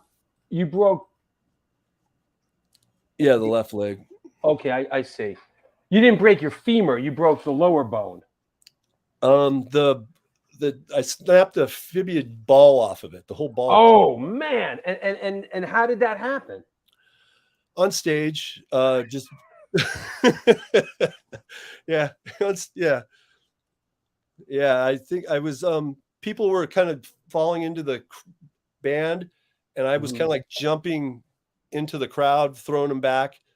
And I jumped once, and I just remember hitting the floor and hearing a pop, like a Oh man, like a board snapping, like a break. But Tim says, I told you I broke my leg. Maybe the most punk rock statement ever. You know? Yeah. This looks like this looks like this would take a minute to recover from, man. Well, you know what? We were, like I said in the book, we were all had our, doing our partying and stuff. But yeah, after the painkillers they put me on, even though when I broke my leg, I was, high as a kite, and we weren't strangers to getting loaded. Yep. But then when this happened, then it was, once they stopped with the painkillers and I can't fucking walk. And that just kept, so that was kind of the beginning of the end right there. Yeah. Yeah. And and I know we're jumping around a little bit, but reading the book, I found this part of the saga very interesting.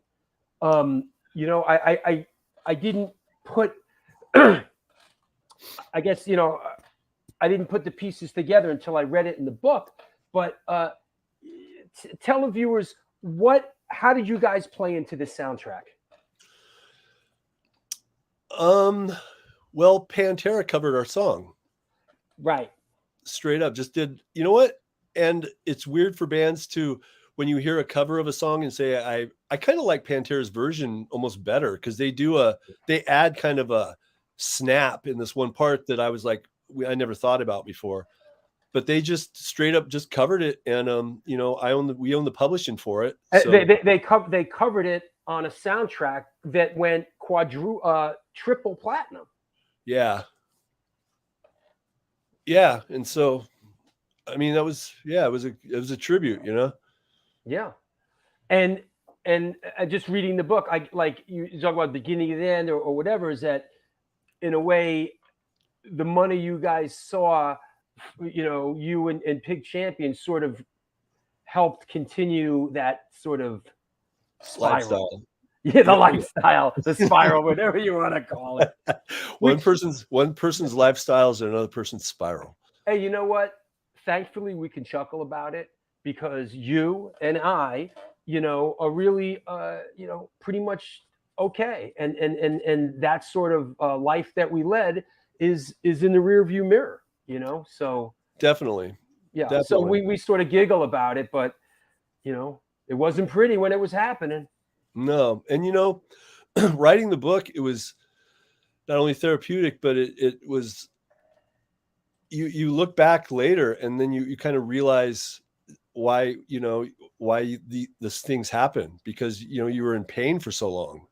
Yeah. And I didn't realize it. I didn't realize why I was constantly screaming, and because I was just that's why. It's like every angry person I've ever met, any really, really angry person, has always been a really sad person. Sure. So that's, Yeah. And also like comedians, when you look under absolutely. A lot of, you look under the veneer of the comedians, and a lot of them are just very sad and sadly troubled individuals who, had really difficult childhoods. That type of thing. Let me ask you about the book. Is incredible. You don't pull any punches. It's incredibly graphic, and I'm sort of flabbergasted that you have such an incredible memory for all this stuff. I mean, a lot of it. I mean, did this just kind of spill out of you, or did you sort of, like me? I'm in the process of a long-term project, a book. I sort of like go back and talk to people from that era, and they sort of give me back my memories, because back then I've got a couple of lost years. How did you go about this? It's a huge volume. Yeah, a lot of it was like that. The things that are, the abuse and the abuse you did on others, you don't forget things like that. You don't forget, like embedding gravel in some guy's face or something when you're like 10 years old, and or explode, people getting blown up and stuff in front of you and weird shit like that. You remember those things. Yeah. Or your first time your friend dies right next to you, and you remember that, and you tell people, I was with this guy and he got caught and he was in my arms and he drowned, and I held him. And so you remember things like that. Sure. Things that happened last week, I don't, people tell me, what'd you have for dinner? I'm like, where was I that night? I don't Right. But those things that are, they'll always flower than the needle in the dead. They still resonate. Oh yeah. Yeah. Makes sense. Hold on. Is it 3? Now, what I read was one huge volume. Is it available in 3 separate? I'm a little confused. How does this work?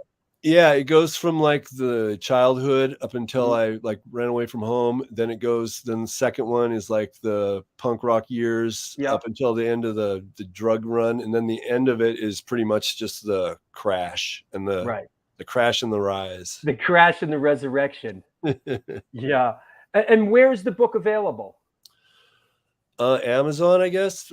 It's a Rare Bird Publishing in Los Angeles. So you get on Rare Bird, and they can. Yeah, it's on Amazon. Yeah, I saw it on Amazon, and it's great. Yeah, go ahead. We all love Amazon. Yeah, right. Delivered to your door the next day. I highly recommend this book to anybody out there. Seriously, man, it is straight from the cooker, man. It is serious. But yeah, it's you really don't pull any punches, and it's really heartfelt, man. There's some really heartfelt stuff in there, man, and especially about you and your relationship with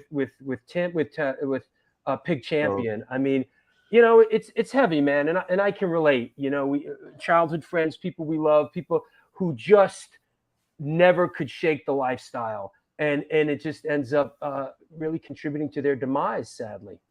Yeah, well, Drew, the music we love and we play is honest and it's pure, and it's honest and brutal and honest, and that's what makes it so good.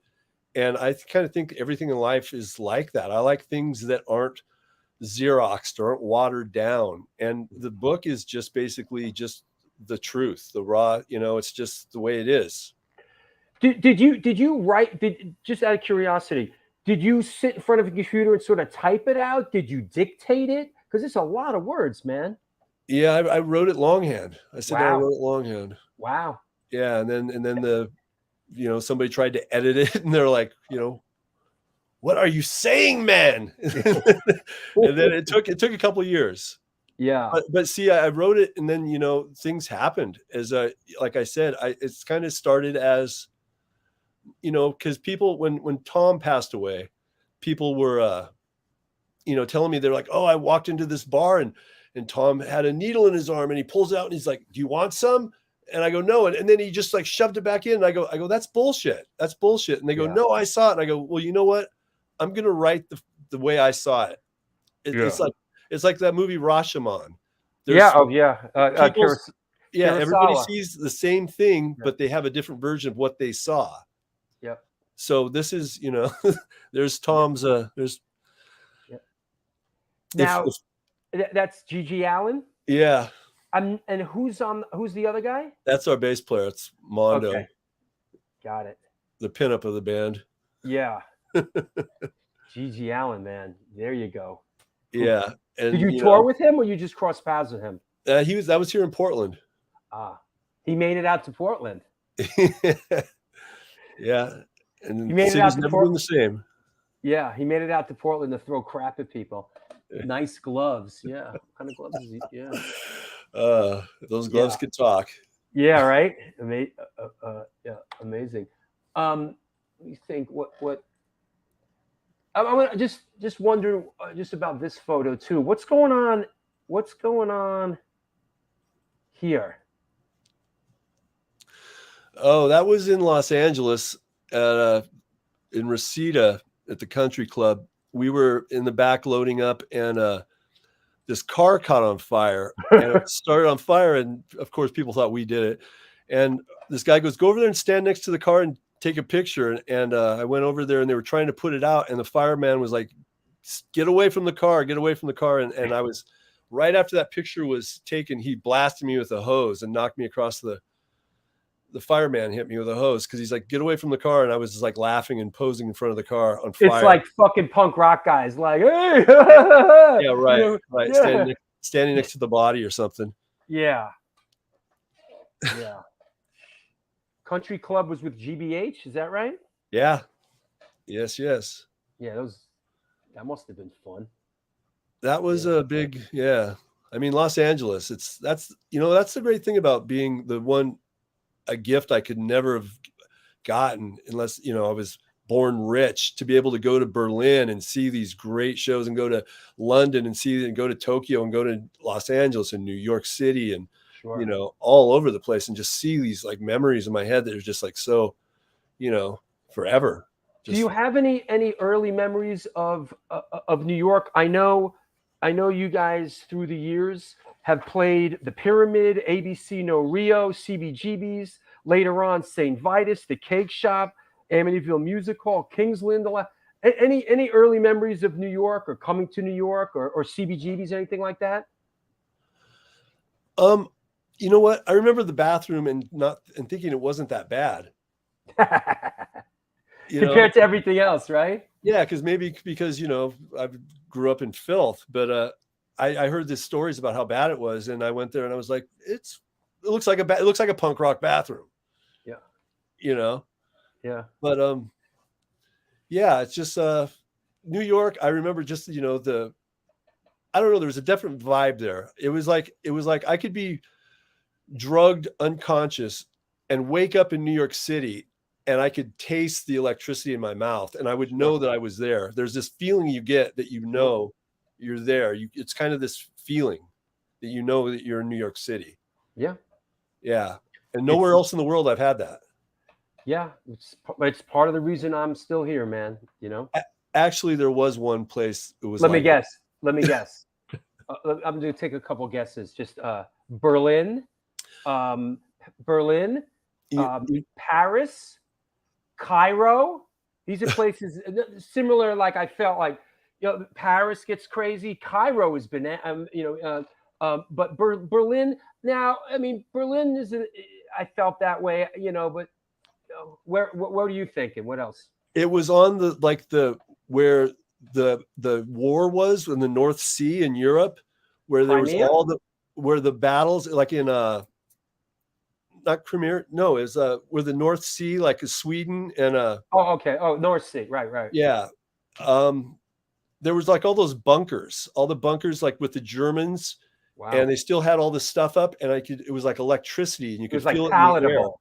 In the air. Yeah. It was like, yeah. And something really crazy happened here at one time where like thousands of people were killed, and it's like I could feel like the buzz, Yeah. And I felt that way, and but New York has there's always a festive vibe of everything.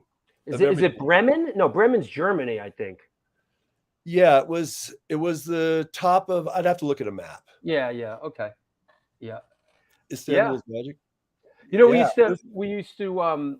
There's a club here called A7. Where that kind of New York hardcore got its birthplace of New York hardcore, and it's still there. And recently we were doing shows there before we moved to a bigger room, and I swear we used to call it the magic room because I would go in there. And I could just feel it, man. And people would say it like you would just feel it, Nice. And the Rat Cage Records was on top of that place? No, Rat Cage Records was down Avenue A.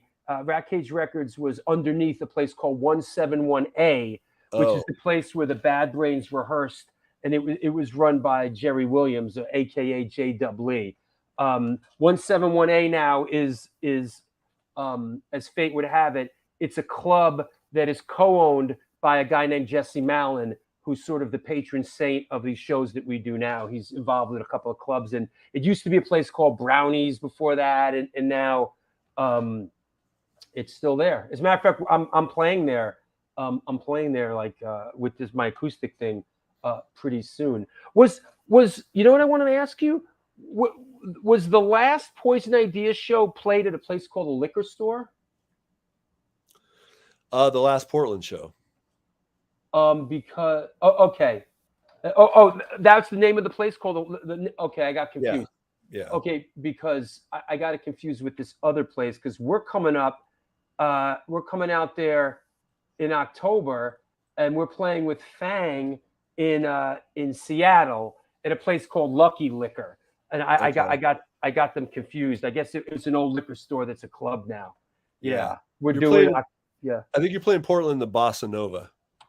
We're playing the next night. We're doing Portland at the the Bossa Nova Ballroom. We're doing this thing. We're doing Crash Fest, and the night we're playing, The Take is playing, and Fang. So I'll let you know. You come down, you and your wife, if you want to come down. Yeah, man, The Take is fantastic. Yeah. I directed 2 of their videos. I love those guys.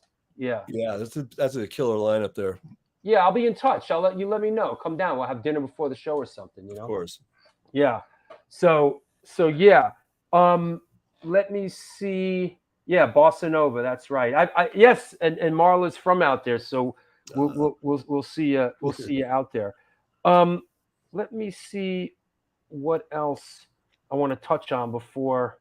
Maybe let's talk about this record quick, and then we'll take a break and we'll take some questions from around the world. But could you give us any perspective on this record?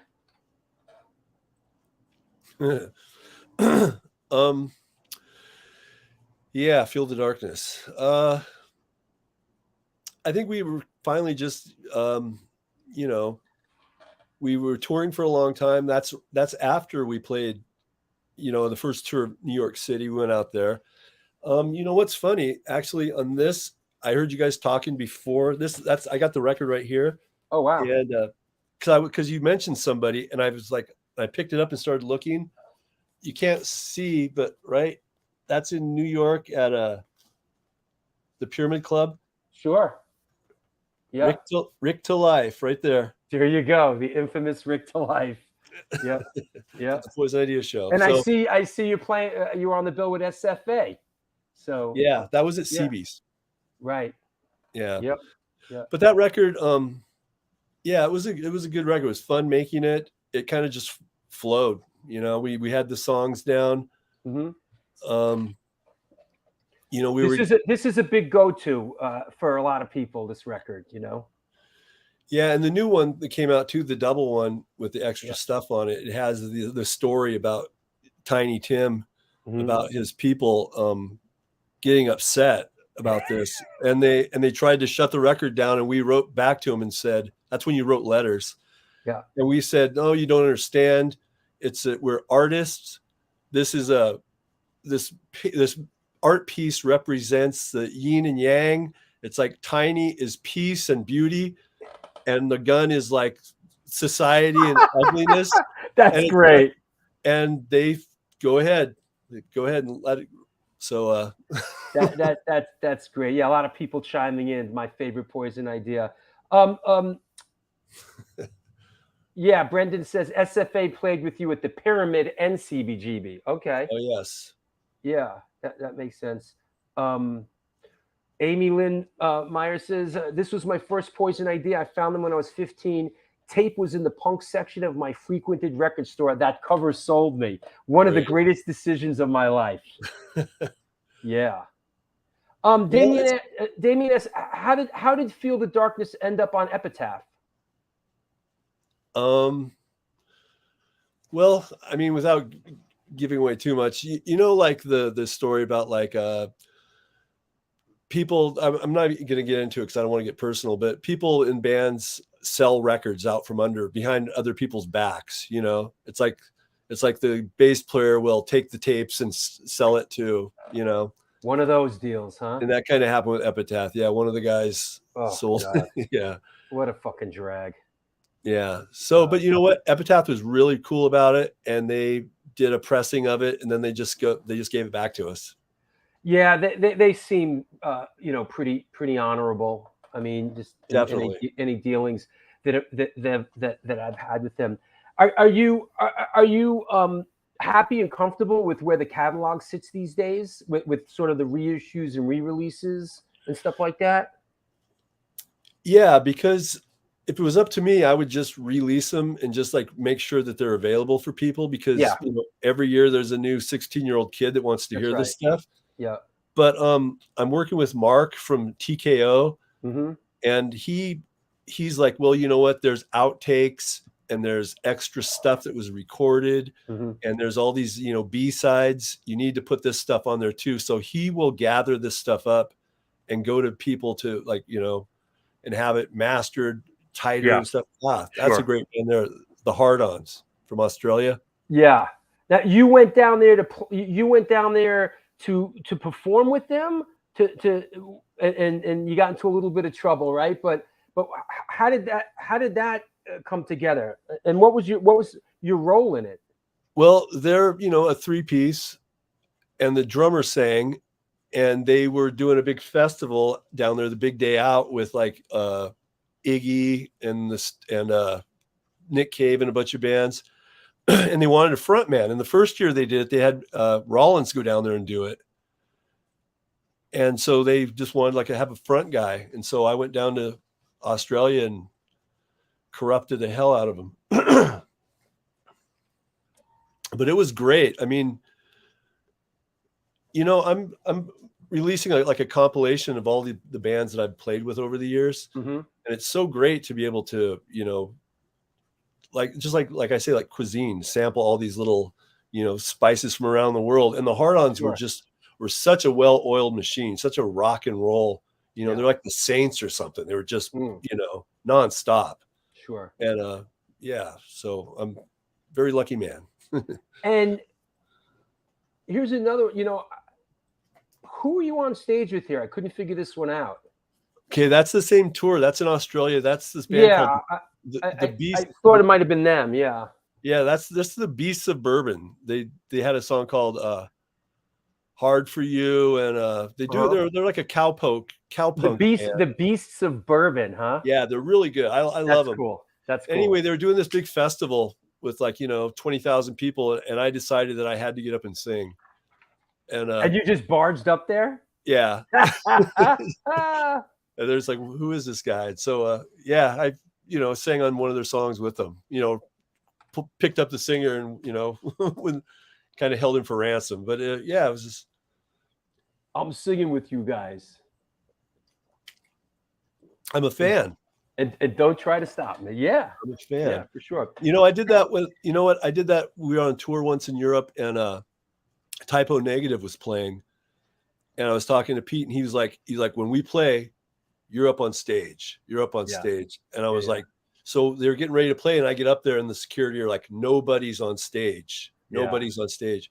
And Pete stopped it, and he's like, let him up. And I went and I just sat behind the amp.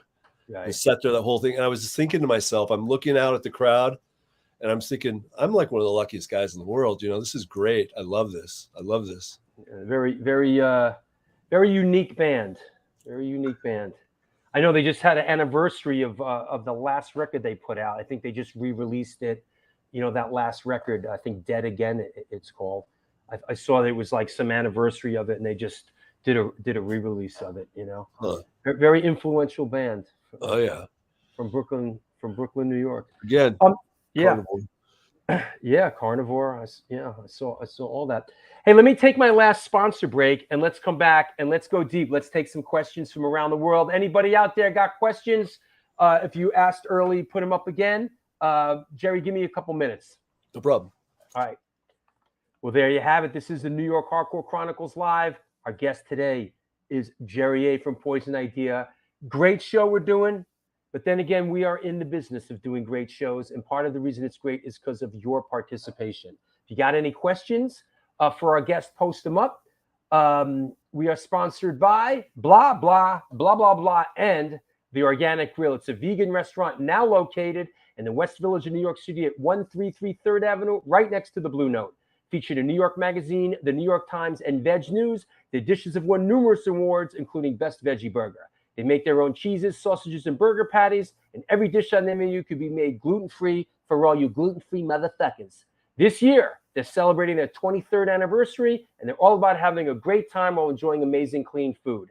They have now fully reopened for business and look forward to seeing you Get in touch with them. Order some great food at www.theorganicgrill.com. Also, Generation Records. Whoa, Generation Records. Since 1992, it's been a mainstay of the New York metropolitan area music scene. Today, they offer a diverse selection of new and used rock, jazz, indie, hip-hop, punk, hardcore, metal, blues soundtrack, as well as T-shirts, posters, and other merchandise. They buy used record collections and music memorabilia and will pay you top dollar for them. House calls made for large collections in the tri-state area. Call or email generationrecords@gmail.com. Follow them on Facebook and on Instagram. Also, I want to mention the next 4 shows, and that would be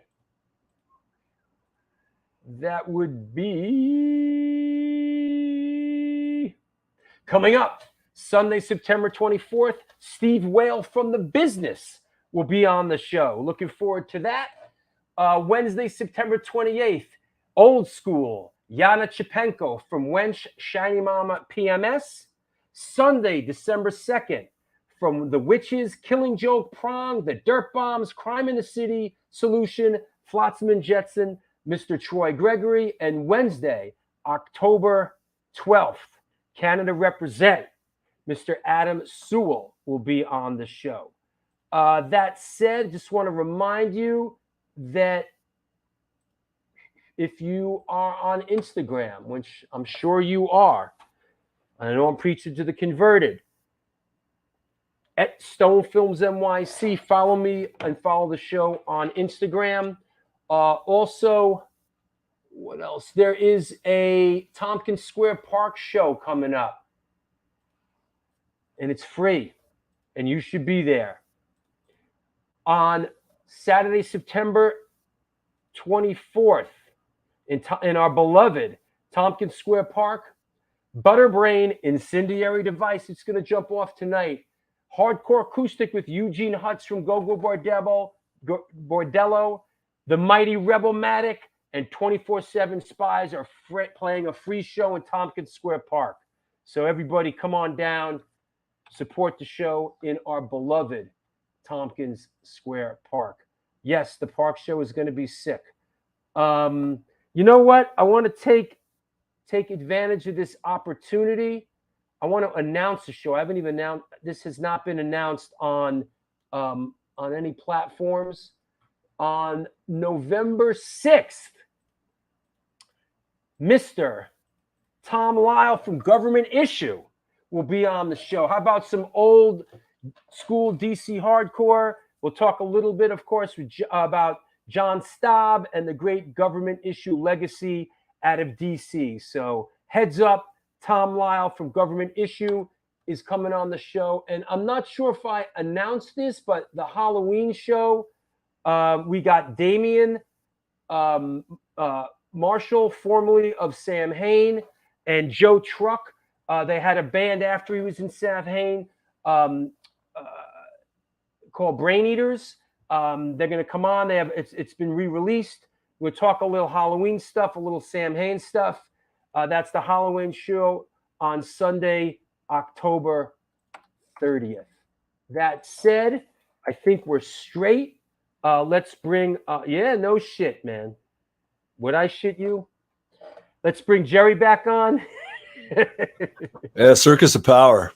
Yeah, man. I love Circus of Power. Oh, yeah. That was one of my favorites, bro.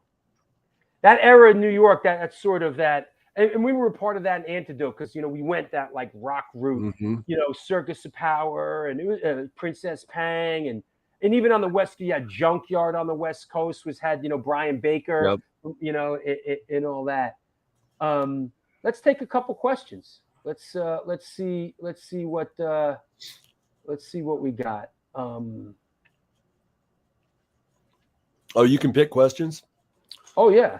Okay. Of course. Yeah. I'm trying to filter them out, bro. Here you go from Christine. Do you have any other book readings planned this year or next? What cities do you have in mind? Somebody just contacted me in San Francisco and they're looking into doing something down there. And it's like, I don't have any like people working for me. So it's just people ask me, and I'm like, yeah, what am I going to do? You know, call them up, call up the bookstore and ask them. So I'll do, you know what? I like it. It's a new world for me. I've never done this before, but I'm digging it. I like it. And I plan to do more of it in the future. Yeah. Cool. Thanks, Christine. And listen, if you ever have plans, you know, and can make it to New York, let me know. And, you know, we'll set something up. There we go. That'd be great. Who the fuck's calling me on Facebook in the middle of my show? At Generation Records, I've done a bunch of book things there. I did, you know, I moderated Roger Moret's book and Drew Carolyn's matinee book. If you ever are thinking about, you know, getting to New York and want to do a little book thing or reading or something, just let me know, man. We'll set that up. You got it. You know, here's a question. Here's a question from they're coming in fast and furious. Oh yeah, Brendan, this is a good one. Did it feel different playing after Tom died? Yeah, it did. You know, definitely. But we were kind of used to it in a way. I mean, we played the tour of Europe, and when we had 2 guitar players, and Tom he just quit in the middle of the tour. We were like a week and a half into it. And he's like, I got to go home. He's like, did you have 2 guitar players at the time? Yeah. So him leaving didn't destroy the whole thing. We had a rhythm guy had to kind of take over, play his stuff too. But there was some songs we couldn't play, but we went forward, and that's kind of when we came back and did Pig's Last Stand. And then you know, then he just retired to be what he did. Yeah. And then he'd come back for occasional shows here and there, but he made the decision to just like, you know, I don't want to play anymore. I just want to, you know, be numb. And but when he passed, it's, you know, it's not the same. Yeah, I understand all of what you're saying. I went through the same thing in a band that I was in. I just, you know, when people kind of say, you know what, that's just what I want to do with my life. It's pretty sad. I mean, we're sort of on that, and I'm not trying to get heavy here, but given what you've been through, what's your advice for staying sober and seemingly happy these days? And I know you mentioned in your book Hollywood sober. I love that, man. You know, I fucking love that term, man. Anything you can impart on anybody? Well, yeah, to be honest, I'm not completely sober. I do have a cocktail now and then, and sometimes I have a few cocktails. And so, like I say in the book, as long as I'm not under a bridge with a needle in my neck shooting up, then I'm, you know, I think I'm sober. But there's, you know what, advice. I hear stuff from like self-help things and you know, Tony Robbins fucking thing, blah blah blah, and these people. There are a lot of, you know, there's like cliches, but a lot of cliches have truth in them, because there's things, you know, honestly, people like ask me, people write to me and ask me, you know, how'd you do this? What are you doing?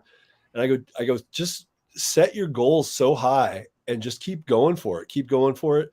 And if you don't get there, at least you're trying to get there, and you're doing, you know, if you do 1% better every day, just like, you know, 1% in a week, you'll do like, you know, seven things, 7% better, and make a list every day. That's what I do. I always make lists, because I have so much.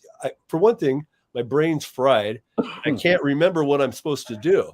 So I make lists of like, I got to do this. I got to do this. Sure. I want to do this. I want to do this. And then as I do them, I can see that I'm crossing them off, and it looks like I'm accomplishing something. I cross them off. At the next day, if I have something left, that goes over to that day. That's interesting. It's interesting. It makes me look around. I'm about to pull my list out. You know, people make that's the top one. Make lists. I do the same thing. I mean, people ask, you know, I have people ask about my work ethic. You know, I'm a pretty driven person, and I have a clipboard, and it's a to-do list, and as they're done, they're marked off, and new ones enter, and that's part of my sort of methodical approach to everything I do. You know, it's a sense of accomplishment, seeing that you did something. You look at this and you're like, get it done.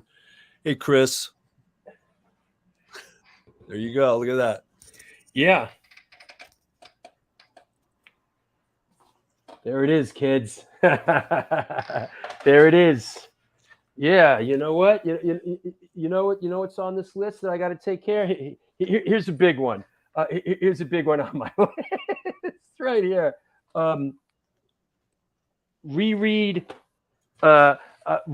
Finders Keepers, which is my dramatic script that we're trying to get into production. I got to reread this monster tomorrow morning, 100 and something pages, man. It's on the list. Reread Finders Keepers. There's some of the notes, you know. There you go. Yeah, I want to do I'm leaning towards directing a dramatic film, you know. Cool. Yeah. So. Yeah. But yeah. Let's and that kind of ties in a little bit with, you know, not to Gaz says not being rude, but how did you lose weight? I need to as well. Well, I kind of had to, because being so obese and being fat, I had adult onset diabetes. Mm.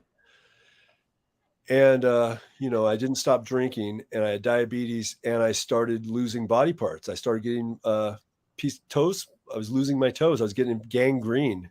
Oof. It's in the book. I had lost some toes, and, yep. you know, I was in there's Mike Bullshit, and I was in Is that in New hospital. York, that shot? Yeah, that's it. ABC No Rio? Yeah, ABC. Yeah. No shit. Okay. Yeah. They had me sign a waiver, you know. I was sick. I had gangrene in my foot. I was on tour. They had me sign a waiver that, you know, that they're taking off my foot. I can't sue them. And I was like, sign the waiver. Then they're like, it's spread into your bone and you might have to take off your leg. And they started putting marks on with a felt pen. Like, they're like, it's going up to here. And so I signed the waiver. And then it was like, sign the waiver. If you die on the table, you know, we can't be held responsible. So when I had to sign that one, I thought, you know what, I'll do anything I can to stop doing this. Right on. And I completely, you know, changed my life for like 6 months of like just working hard. And I had like not a bypass, but like a sleeve type thing.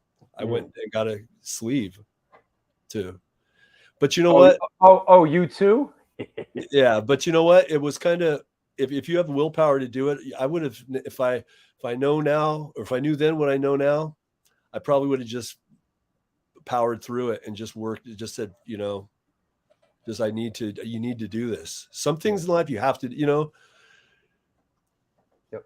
You know, expecting to end, but you know, Mark, to live, you got to do it. You got to just it's the way it is, man. Well, yeah, I mean, I can relate in regards that for me, it was just the fucking joke was over already. The joke was told enough already. It was played out, you know. For me, it was time to get on with it in my life. You know, it was just time to. I was tired of it, man. I was tired of the whole thing. Sure. I was just so tired of it for a long time. So I remember thinking and I'm talking about drugs and alcohol now. I remember thinking to myself that, man, the next time I get clean, it's going to be for a while. Like I was so over it. And fortunately that was almost 15 years ago. And, you know, Congrats. Get these reward. You get these, I keep it in the eye. You know, when I got clean, I started seeing things started happening and it was inspiring, you know, didn't want to go backwards, man. Well, it's, you know what, it's like the, you know, power of positive. It's like the energy that those bad things, you know, I know for a fact in my band that if you live in that, you know, space, that energy, it attracts more energy. And Absolutely. if you think, you know, if you just, the vibrations, you know, they send off, if you feel good stuff and you're happy and you feel like things can get better, be optimistic. Things happen. You work it. You know, it's a power of positive. You know, attraction. The laws of attraction. That's what. Not to sound corny, right? You know, it's true. There's something in, you know. Yeah, it's not. I end every show with "Do good things, and good things will come to you," and I believe that. I truly believe that. You know, do bad things and live in the darkness, and you know, more darkness will befall you. It'll find you. It'll find you. Hey, Chris Contos, our friend, speaking of San Francisco, says, so completely proud of you, Jerry. The world is a better place with you in it. You know? Love you, Chris. Yeah. Cheers. Yep. Yep. Yeah, it's PMA all the way. Okay, yeah. This was brought up a couple times. Maybe you could give us some perspective. Sorry to repeat it. Thoughts on Cleanse the Bacteria comp and the great company they were in on the Pussmort roster. Those two albums just detonated on the hardcore scene for my money. Pusshead's label, is that right? Yeah, Pussmort. I mean, I don't know, how many records did he do? Like maybe 8, 10, 6, 10? Somewhere, 12? yeah, something like that, yeah. Yeah, I mean, that record was, you know what? That was back right after the tape trading days when, I mean, they had like that label out of San Francisco, BCT, Bad Compilation Tapes, and they had like Raw Power and all the, you know, the Swedish Anti-C-Mix or whatever. And it was just like Pusshead. I mean, you just basically write to people back in those days, like the Stalin from Japan or, you know, Huvudavat or whoever. And people, there were like more than, it was a good network of people, a good, you know, network. And what are the thoughts on the record? It's a kick-ass record, you know? Yeah, everything, it was good. It was, we're lucky to be on there. Who owned the albums on the record collector's cover? Those were all Tom's. Every one of them was Tom's. Wow. And you know what? He was like, there was some, I don't know, people's sketchy records on there. I guess back in those days, they weren't sketchy because you know, you didn't know what they became eventually. But yeah, there was like a English band on there that. Was it like a Screwdriver record or something? Exactly what it was.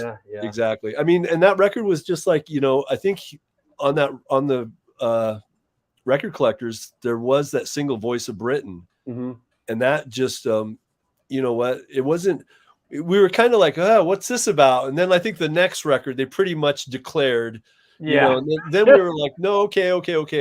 Yeah. But before that, it was like, you know what? Yeah. Own it. Yeah. Here's an interesting one. I always forget that Poison Idea is an Oregon band, not a Texas band. Do you feel a kinship towards bands like Really Red, The Dicks, Butthole Surfers? Well, I mean, all those bands have played here and they've all stayed at our house before. And Texas is crazy. Texas is a crazy place. I mean, it's this red state with this right in the middle of it, this, you know, this intense, it's kind of like Oregon in a way. Yeah. So I guess there's that kinship that, you know, there's two extremes, two hardcore extremes right in one thing, right in one spot. So it's like, I mean, I love those bands.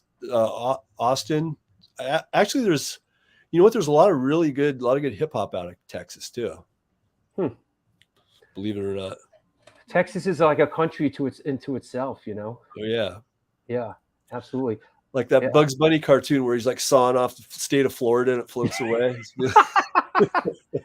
Brendan from SFA sent me the flyer. Poison Idea with SFA at the Pyramid. Here's the infamous Pyramid show where you almost burnt the place down. Yeah, you know, that's it. Yeah, Avenue A. You know, that was a great club. It's still there. It's still there. It just reopened recently. It's still there and reopened in some capacity. And he also sent me the flyer for the CBGB show, the greatest punk show you fucking kids will ever see. Poison Idea, SFA, Nihilistics, Kill Your Idols. Wow, great. Wow, 2-man advantage. Yeah. Yep. So see, we were like, you know, like I said, we're fans of, you know, we knew SFA. We had all that stuff. I mean, we had that Nihilistics album. To me, that was over the top too. That was something that, you know, I couldn't understand. It was just so grindingly pounding. It was crazy. Wow. And to see those guys was like heavy. So yeah, New York's got it all. Yeah. Yeah. Let's see. What does this mean? Jerry is an ace jam maker. His fig tree was raided by squirrels. Me and the wife to be enjoy his jams at breakfast. No lie. Is that right? You're a jam maker? Well, you know what? Every day I try to do something new. I'm never done. I wish, I do. bro. I wish I had a fig tree. God bless. You know, that's great. We moved into this place, and I didn't know. I had to call somebody, my friend in California, and I'm like, "What do you do with these things?" And he's like, "You can eat them." And I go, "Do you have to peel them? Do you have to?" And he goes, "No, just bite into it like it's just apple." a fig. It's just so it's a fig tree. Like figs are during the season, or just yeah. Yeah, and so we have like pounds and pounds of figs. So we're making like bread and I'll tell you what, like fig preserves, figs, sugar, lemon. That's it. And you can make fig jelly. Yeah. Bam, that's it, I'm a fig fan. I like figs. Every day, bread, 4 ingredients. Wow, Yeah. I love doing stuff. I love, your brain, it keeps exercising, and it blows your mind. There's so much cool stuff to do every day. Amy says, back to positive vibes. Love the videos with you and Jennifer. She seems like a ray of sunshine. I hope to see more of those. Thanks, Amy. We'll see what the deal is. What are these videos going about? What kind of videos are these? Yeah, right. Well, see, we both lived in Portland, and I had dogs. I would walk my dogs every day, and I was in the neighborhood, and I went through the school, and somebody threw a bunch of like sex toys and syringes and waste and just garbage, a bunch of garbage, mostly syringes. Jesus. All over the school, like the playground where children are. Oh, Christ. And I posted on social media. I'm like, this is disgusting. I'm so upset about this. My dogs were like, stepping on syringes. And somebody said, this woman is a neighborhood advocate who's trying to help, write to her. And so it was Jennifer. And I wrote to her, and she's like, call this person at the city, and they'll clean that shit up. He's like, these people just shit all over the city, and everybody like gives them carte blanche to do whatever they want, and they're not held accountable. So I talked to Jennifer, and she's like, that's how so she did a live every Friday. She would talk on Facebook, and I just started watching them, and she would just talk about what's going on in the city. So we started, connecting, and that was when I was writing my book, at the end of the book. And so we kind of got together, and now we got together, obviously, got married, and now we do the same thing. It's her Friday video, but now I'm sitting in, and she's great because she didn't know who Poison Idea was, never heard of me, never knew nothing about punk rock. She's like from the Bay Area. So it's great because she's on there, and I'm like, I'll play her like Flipper. I'm like, what do you think about this?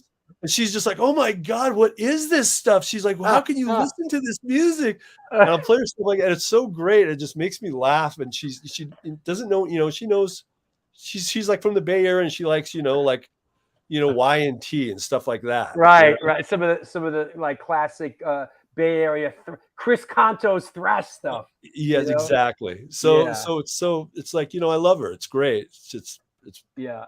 That's it. And someone's asking, did you ever get into any of the Bay Area thrash bands in the 80s? Did any of that resonate with you? You know what? I was digging through stuff the other day, and I found my Violence cassette demo tape. Nice. I still have the cassette demo that they were giving out to try to get signed. That's cool. Yeah, there was great stuff down there. There was a great scene down there. It was another really vibrant, exciting music scene. It might not have been you and I are first wave hardcore guys, but it might not have been but for those people that were there and living it and loving it, it was an extremely fruitful and influential time. The early Bay Area thrash stuff. Some good music. You were talking about the Anthrax show. I just read Scott Ian's book, and it was very, very entertaining. I enjoyed the book. His books. I was talking to him before the show, and they played Coney Island, and I must say they really rose to the occasion. They were they're excited. They were playing. It's a venue called Coney Island Amphitheater. It's right on the boardwalk. It's like half indoor, half outdoor, and they really put some oomph into it. They had Chuck D come out at the end and bring the noise with them. But they made these great shirts, these like Anthrax Warriors shirts, like they take off on the Warriors. And they really brought super A game to the show. And I got to give it up for them. They really made it a special night.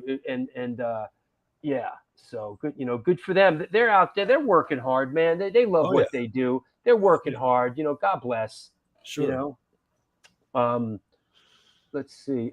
Here's. Yeah, Chris said something about Ruthie's and Frisco. Yeah, the Stone. I mean, we played the Stone in San Stone. Francisco. Wow. And the next day would be, Jerry Garcia band. I have a funny story about the Stone because the Off Broadway was across the street, right? Yeah. And this ties in with. I'll make this one quick, but I went across the country. I think this was the summer of '82 or '83. It was the summer of the US Festival. So I'm thinking that was like, what was that? That US Festival, the big one. I think that was '83. And we were going to the US Festival, and we were in San Francisco before it. And I was with like a group of vagabonds from New York, and we were in a van, and we ended up at the Stone. Jerry Garcia band was playing, right? So I'm in there for the Jerry Garcia band, and like he's doing like a 45-minute sugaree, and I'm like, Jesus. So I wander outside, right? And I'm looking down the street, and at the time I had my head shaved. I was into hardcore, but I kind of ran with this crew, and we were so I'm looking down the street. I'm in front of the Stone, and I see a bunch of punks down the street. So I go down the street, and there's a show going on.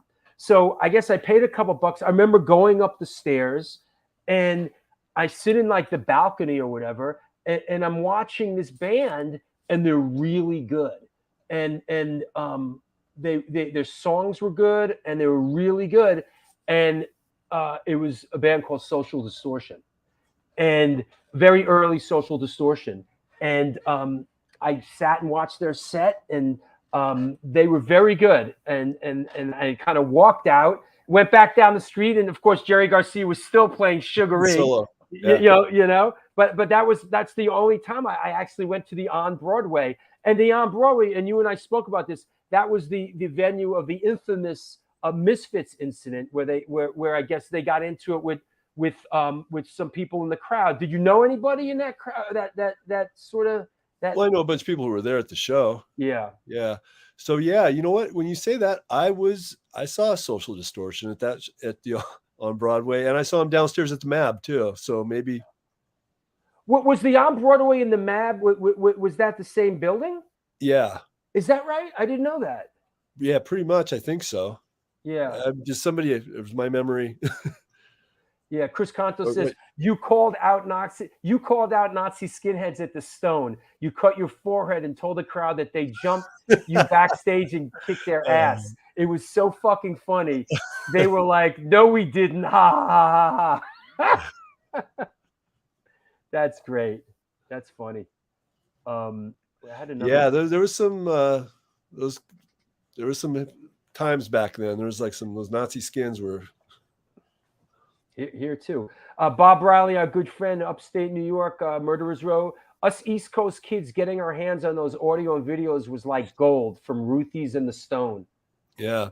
Well, see, I used to write to Gigi Allen's brother, Merle, and get videos from him back when like Maximum Rock and Roll was going on, because he would he would sell videos. Right. And I would get all the New York stuff. I would get all the New York shows that he would tape. I would get them from him, and people from the East Coast get them from like the Stone and Ruthie's. And it's weird how we're just crisscrossing, It was like, that was the currency. You know what I mean? You get a couple of a tape or two from Ruthie's or whatever. And that was like, that there was some currency to that, and people on the East Coast, Andrew, go ahead. I'm sorry. Go ahead. I'm sorry. Andrew Steele asks, the War All the Time LP, how hard was it getting the tapes back from that?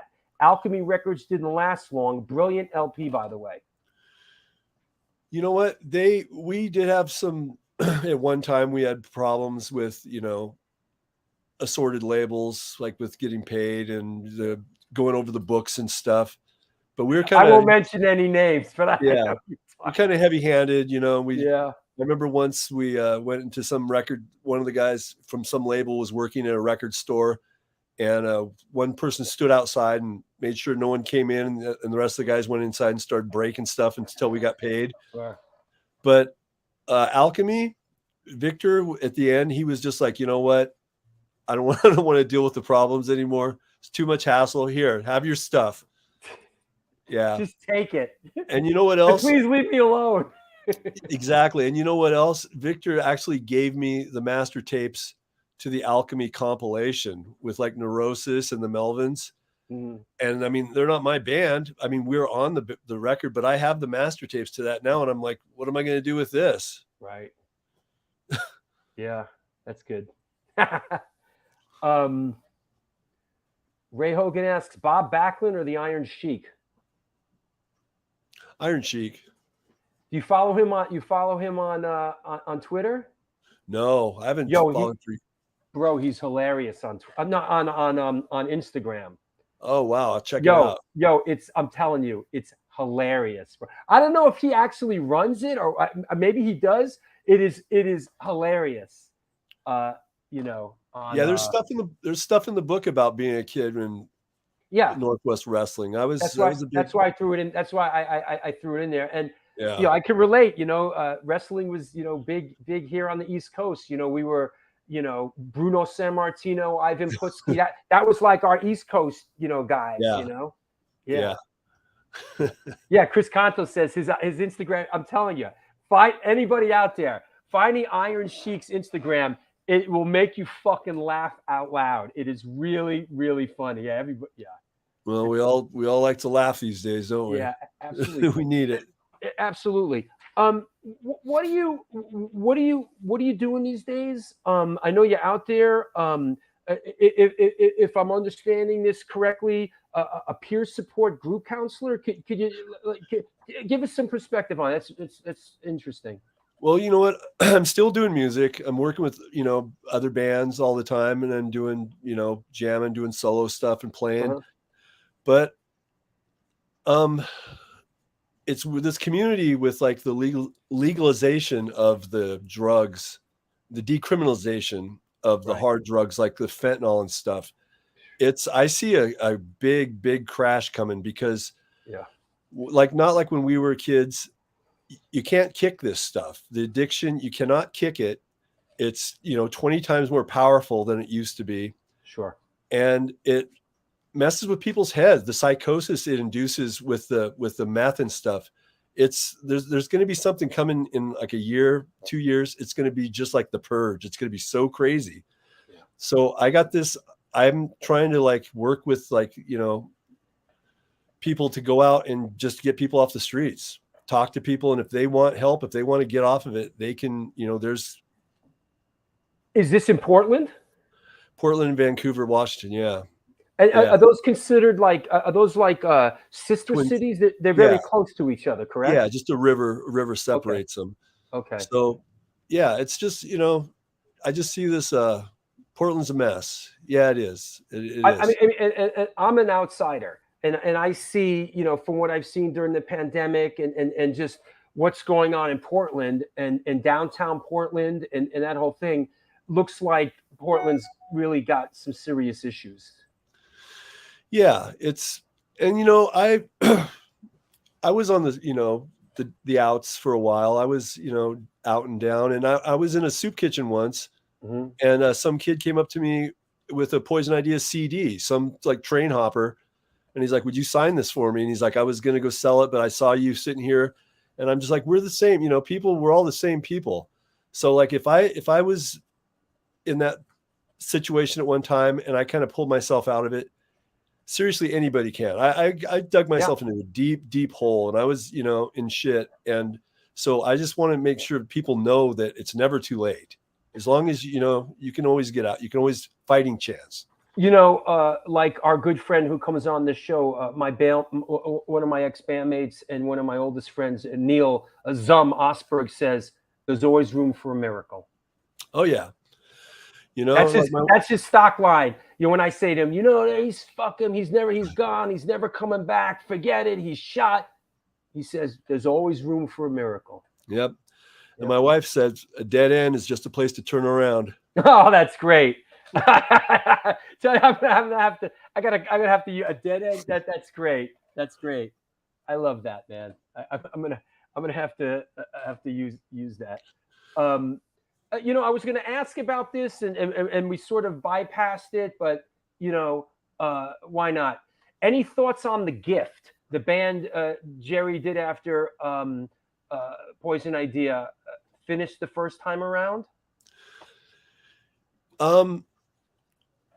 The Gift was like kind of like that scene in Spinal Tap where the wife is starts incorporating herself into the band, and then she's on stage with a tambourine playing, you know? Yeah. It's like I was married, and this woman was she's like, you know, I want to tour too. I want to be on tour. I want to do this. I want to do it. Yeah. So Tom didn't want to play anymore, and me and Steve still did. And so we picked up my ex-wife, or wife at the time, and we were playing in a band. But we, at that time, all three of us were so hardcore into drugs that it was just, it was a disaster.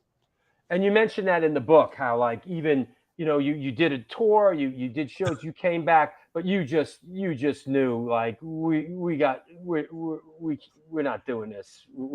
Our priorities lie elsewhere. You know? Yeah. Was it a conscious decision to use photos as opposed to album artwork? Photo album covers are tough to pull off, and most Poison Idea covers are classics. No, just honestly, whatever works at the moment. Yeah, definitely. Yeah. So there was no conscious like No, if it works, fly it up the flagpole, see who salutes. Yeah, there you go. Did submissives? I'm not familiar with this. When The Gift was going on, and Tom was doing his thing, he kind of started something with the singer from MDC, Dave. With Dave, yeah, sure. So they did that band, and it was kind of like, you know, during COVID, a lot of these COVID bands popped up. People just sending tapes, music files around, and people recording stuff. It was kind of like that. It was kind of like, you know, this person did this part. I'll throw down some drum tracks, and I think they might have done like maybe 2 shows. Right. So you know, and now I was just talking to someone today, and that sort of segues into you know, one of my last questions here. We're talking today about these shows right now, and a lot of the shows I'm going to aren't really that crowded, and there's a lot of different reasons. Some people still aren't coming out over COVID, you know, and the fact that there's so many bands out there right now. There's like a glut of like bands constantly playing, and they're playing on top of each other. Everybody's trying to get back out there now and tour and sort of, you know, revive their livelihood, you know, and it's a lot. There's like a glut of fucking bands, especially in New York, man. There's so much fucking going on, going on at once. But here's a shot of Poison Idea. I guess this is about 10 years ago in 2012. And I got to ask, you know, is there any possibility or any sort of thing that would, you know, bring Poison Idea back onto the stage again at this point? Well, you know what? Honestly, I've learned to say never, but yeah, so I don't know what the future holds. I just know right now I have other things going on. You know, like I said, I'm playing my own music, making music, and over the years I've worked with so many other bands.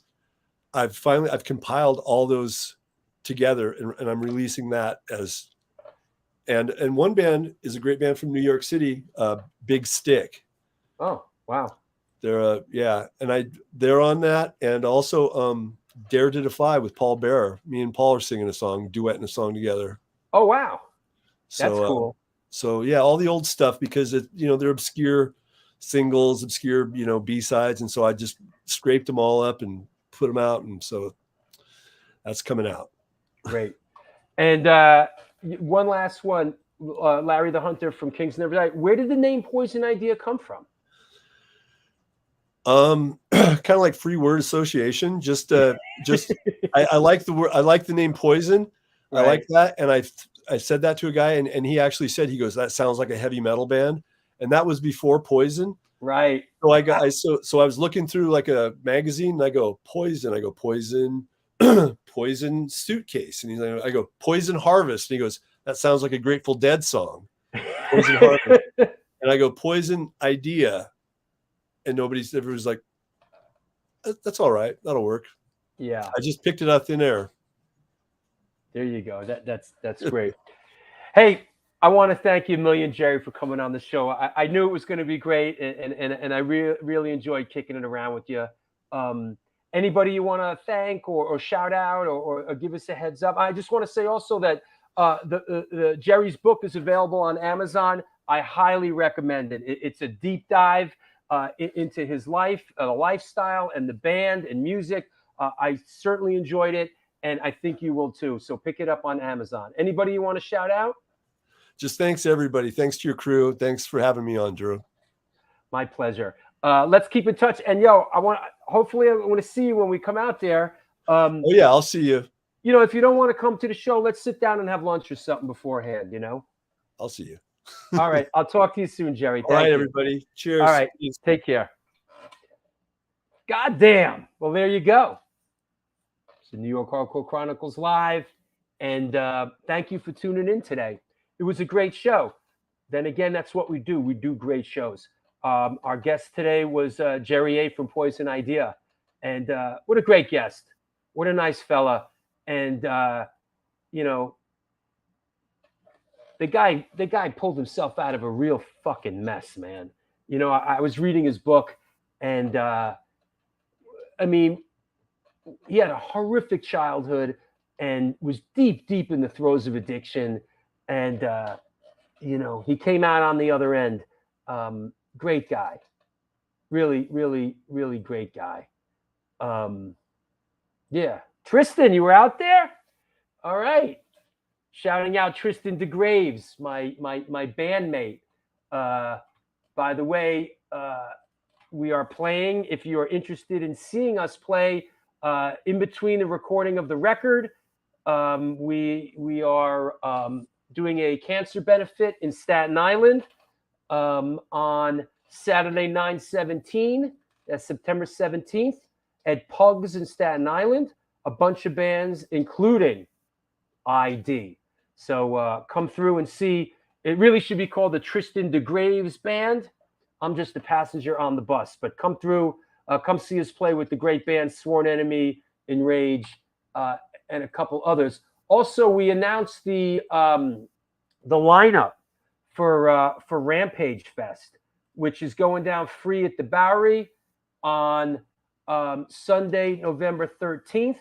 It is Concrete Burial, Pembroke, Down Low, Neck Scars, Fire is Murder, The Last Stand, and Death Cycle. 2 stages, 7 bands, Sunday, November 13th. Get your shoes and socks on, kids. It's right around the corner. And also, let me just mention that the holiday show has been announced, of course, at the Bowery Electric. It is free, 7 bands, 2 stages. It is Faded Line, Serial Poets featuring Stephen Messina, Concrete Ties, Voice of Doom, Daija, Spoiler NYC with Alan Robert from Life of Agony, and Sworn Enemy. That's Sunday, December 18th. So lots of cool stuff going on in New York City. And what else? I think we covered it. Yeah, be there. Be there to see Matt Melnick and the Downlows. They are playing, and we got a lot of good shows coming, you know what? Did I mention? I did not mention on this show, but on this particular, the New York Hardcore Chronicles Live on Sunday, October 23rd. Come on now. Chris and Eddie from Powerhouse are going to be on the show, chopping it up on a Sunday shout-out day. So make sure you tune into that. Also, I'm throwing all the events in here down the end of the line. Saturday, October 15th, I am hosting a book signing at Organic Grill with Don Foos. He has a new book out called Motivate Me. The event is at the Organic Grill. Of course, it's free. It's a book signing. Come through. That is Saturday, September 15th. And then the next day, Don Foos, his bandmate, ex-bandmate from the Spud Monsters, is playing our show at the Bowery Electric. That is Scott Roberts from The Take, playing with no redeeming social value and Incendiary Device. It's going to jump off tonight. My last thing, get through everything here. That same day is that cancer benefit we're playing out in Staten Island. Tim Daly, Rich Zoller, and Steven Messina, they have a photo exhibit going up at the old C Squat at 155 Avenue A. So come check out the opening of their photograph show, and then come on out to Staten Island and see the punk rock music, the punk rock hardcore music. So that said, yes, the Three Kings, it's going down. Yes, Sally Mae, Butterbrain in the house. Yes, it is a cancer benefit for put together by Catherine Rage. Yep. Messina is Sicilian. I believe so. I don't know. He's not out there. You know? I can't ask him. I can't bring him back on. So that said, great show today, everybody. I appreciate it. Yeah, I appreciate everybody supporting the show and everybody being a part of it. You know, if you're wondering, it was one of those shows. I want to shout out my latest patron. Barefoot Mailman is back in the house. And thank you for being a patron. And please continue to support the show, everybody. Thank you, Chris Contos, my buddy. Hey, Chris, how did that? I saw you did some traveling and you did Bay Area Thrash Show. How was that, man? How was that? Come on, we got to talk about that. I saw you were doing it, man. That's cool. Yes, mosh it up with us, Hegs. Rampage Mosh Fest. It was amazing, huh? Are you home? Hold on a second. Yeah, Contos, if you want, let's keep this party going. Contos, there's the link in the chat room. You want to come on and tell us about what was going on with the Bay Area Thrash Show? What's going on with that? You know? At Dynamo, right? Yo, come on, Chris. Come on for a second. Let's hear about this. God knows I ain't going anywhere. You know? God knows. Let's see if Contos takes the bait, huh? There you go. So the link's right here, bro. I just posted it. Oh, Facebook Messenger? All right, hold on. Hold your horses.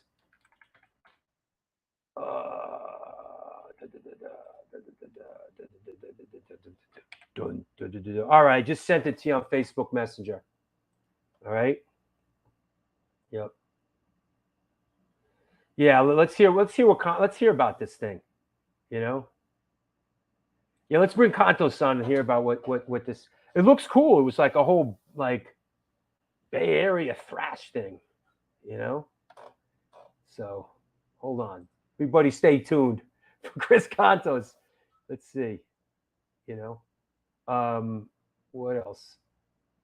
It was nice to see Jerry on the show. Yeah, it was great. He was great. Great. Yo, every show we've done lately has been great. I mean, it's like the last bunch of shows have been great. So, no, Brendan from SFE has not been on the show, but he knows that the invite is open to him. He's welcome to come on the show anytime.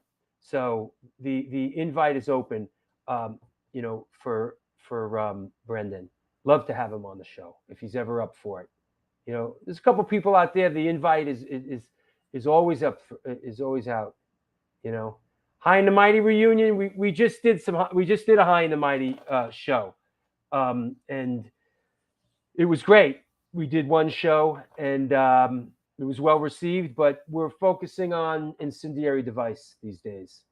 So there you go. What else? What's up, Astoria Lou? Crazy shit happening in Astoria. The hell's going on? You know? What else? Are you with us, Contos? You coming? Get it together. Let's see. What else? What else? Yes, the next show is going to be a good one, Sally Mae. Let's just reiterate. Coming up, next up is Angelo from Fishbone. Excuse me. Angelo from Fishbone and his side project, Dr. Mad Vibe, and Sally Mae's bandmate, Aaron Collins, and the director of their video, Jeff Pliskin. So you asked for it, you got it by popular demand. Here he is, Mr. Chris Contos. What's up? Yo. What's up? What's up, dog? That was awesome, dude. Yeah, it was good. It was good. Dude, he's just like I put in the post, man. He's an absolute phoenix, man. Do you go back with him? Are you friends with him? Yeah. Yeah, and you know, Attitude Adjustment played some of our biggest, most memorable shows with Poison Idea. Right. At Ruthie's? At the Stone, at Ruthie's, at Gilman Street. You know, back in the fire breathing days. Yeah, sure. And you know, they were like our big brothers, you know what I mean? We felt like little kids with them, you know what I mean? And just they were amazing. And you know, there is no Attitude Adjustment without Poison Idea. And just my favorite punk rock band of all time. I love them. And he is just, like I said, the world's a better place with him in it. Yeah, I went through his book, man. It is incredibly brutal, man. And yeah, his childhood was horrific, and just the drugs and alcohol, and holy fuck, man, you know, all out, straight up, all out. So tell us about was it at Dynamo? Yeah, Dynamo in Eindhoven.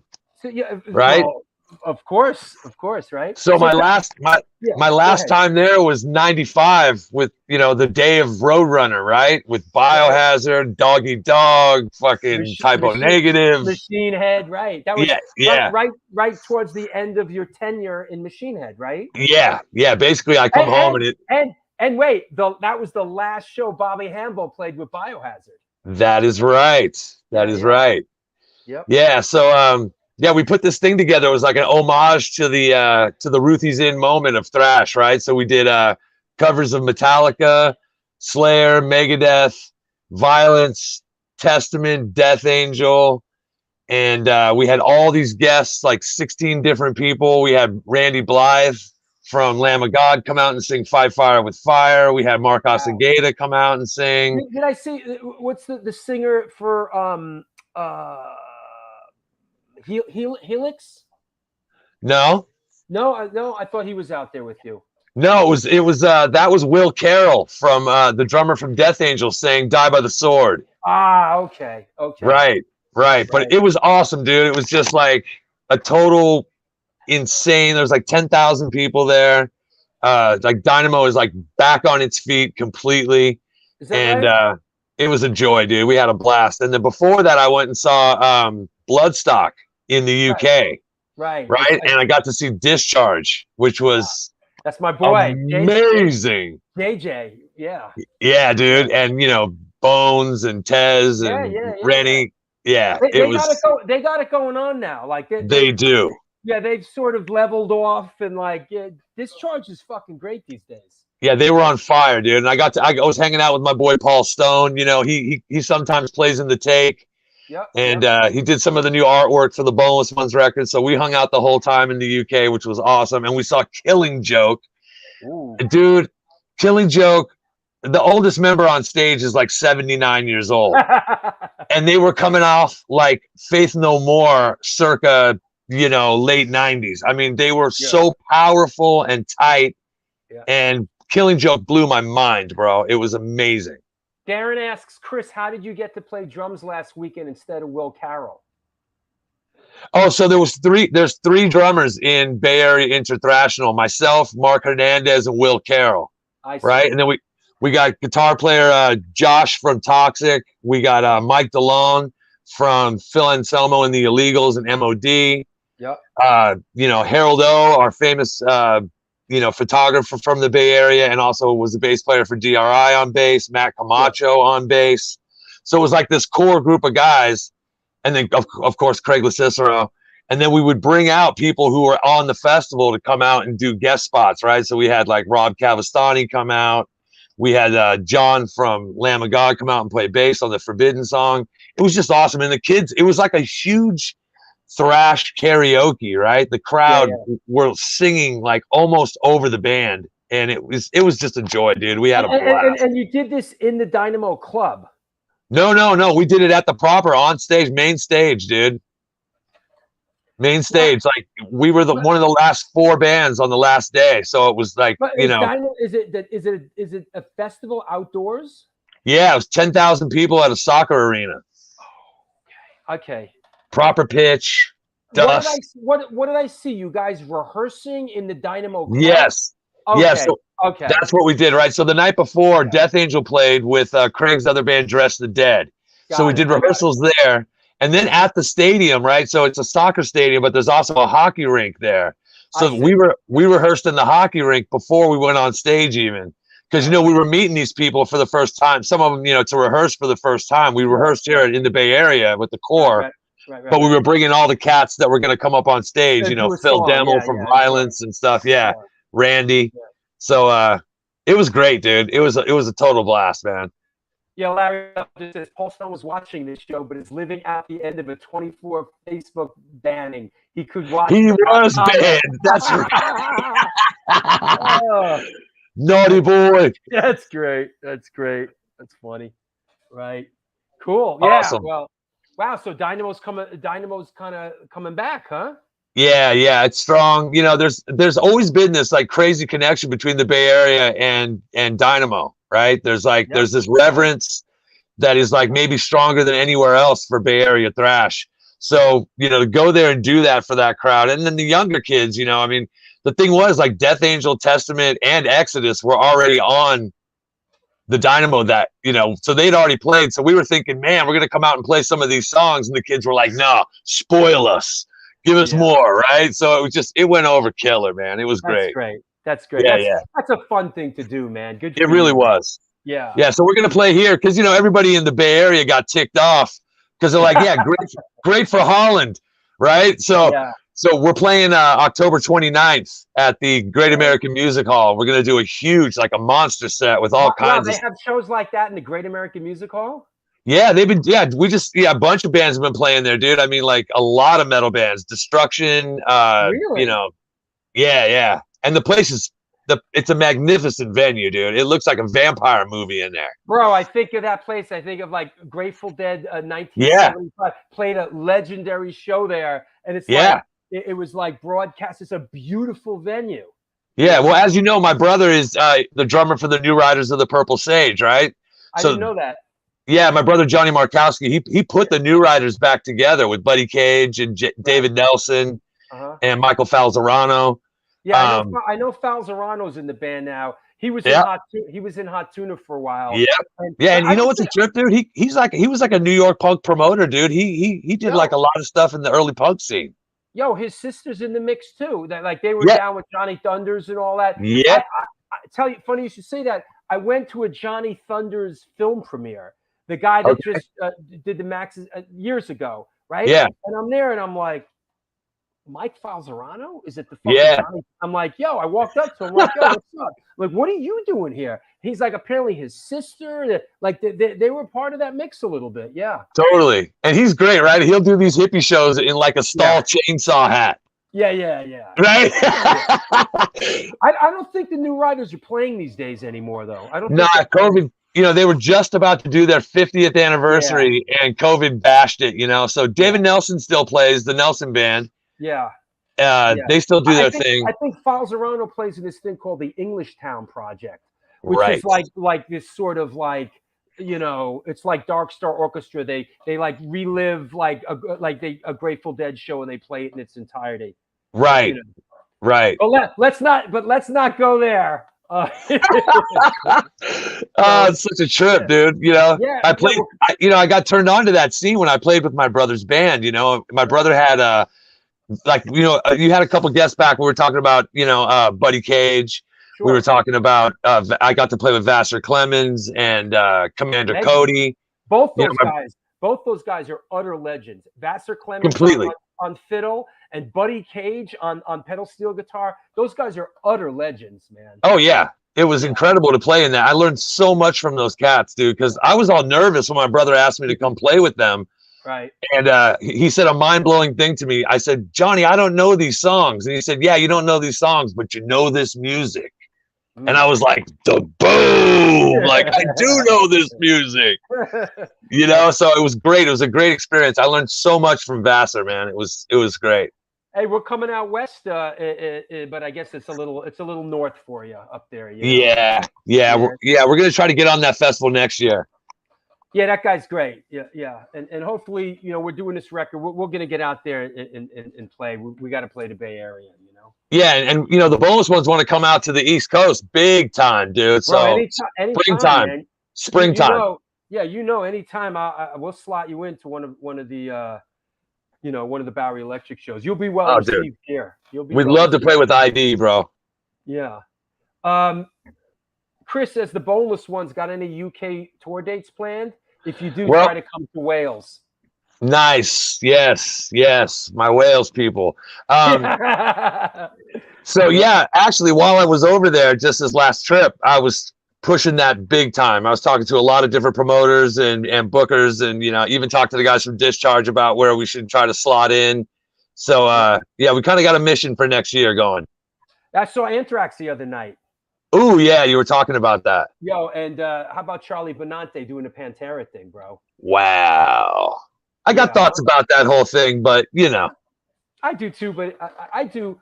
Listen, you know what? My thoughts are. I feel like it's a celebration of the music, and people want to see the music, and I that's my take on it. On a lot of things. I'm a lover of music, so even a lot of these kind of things, it's a celebration of the music, and that's kind of the way I look at it. And people, for all those people who never saw Pantera, it's give them a chance to sort of celebrate that music. I think Charlie's going to be great. Oh, he'll kill it. Oh, Charlie will kill it. Yeah, he's great. Definitely. So that I'm probably gonna go. I'm a Pantera fan. I know it hits home for you. Like that whole thing, man. So, yeah. Got a little weird for a while there, and it's wrapped up in so much heartbreak and loss and stuff. So, but of course, probably standing there with a big grin on my face. Yeah. There you go. All right. Anybody you want to shout out? You big nutter. No, dude, you just, as you know, dude, I love the show. You bring a lot of joy. When I watch the show, I'm always, my face is hurting from smiling. You have such great diversity with your guests. And dude, just keep it going, dude. Keep this thing happening, dude, because it's a great thing. You can count on it, man. I love you, bro. I'll talk to you soon. Right on, man. Love you. All right. Bye-bye. Well, there you have it,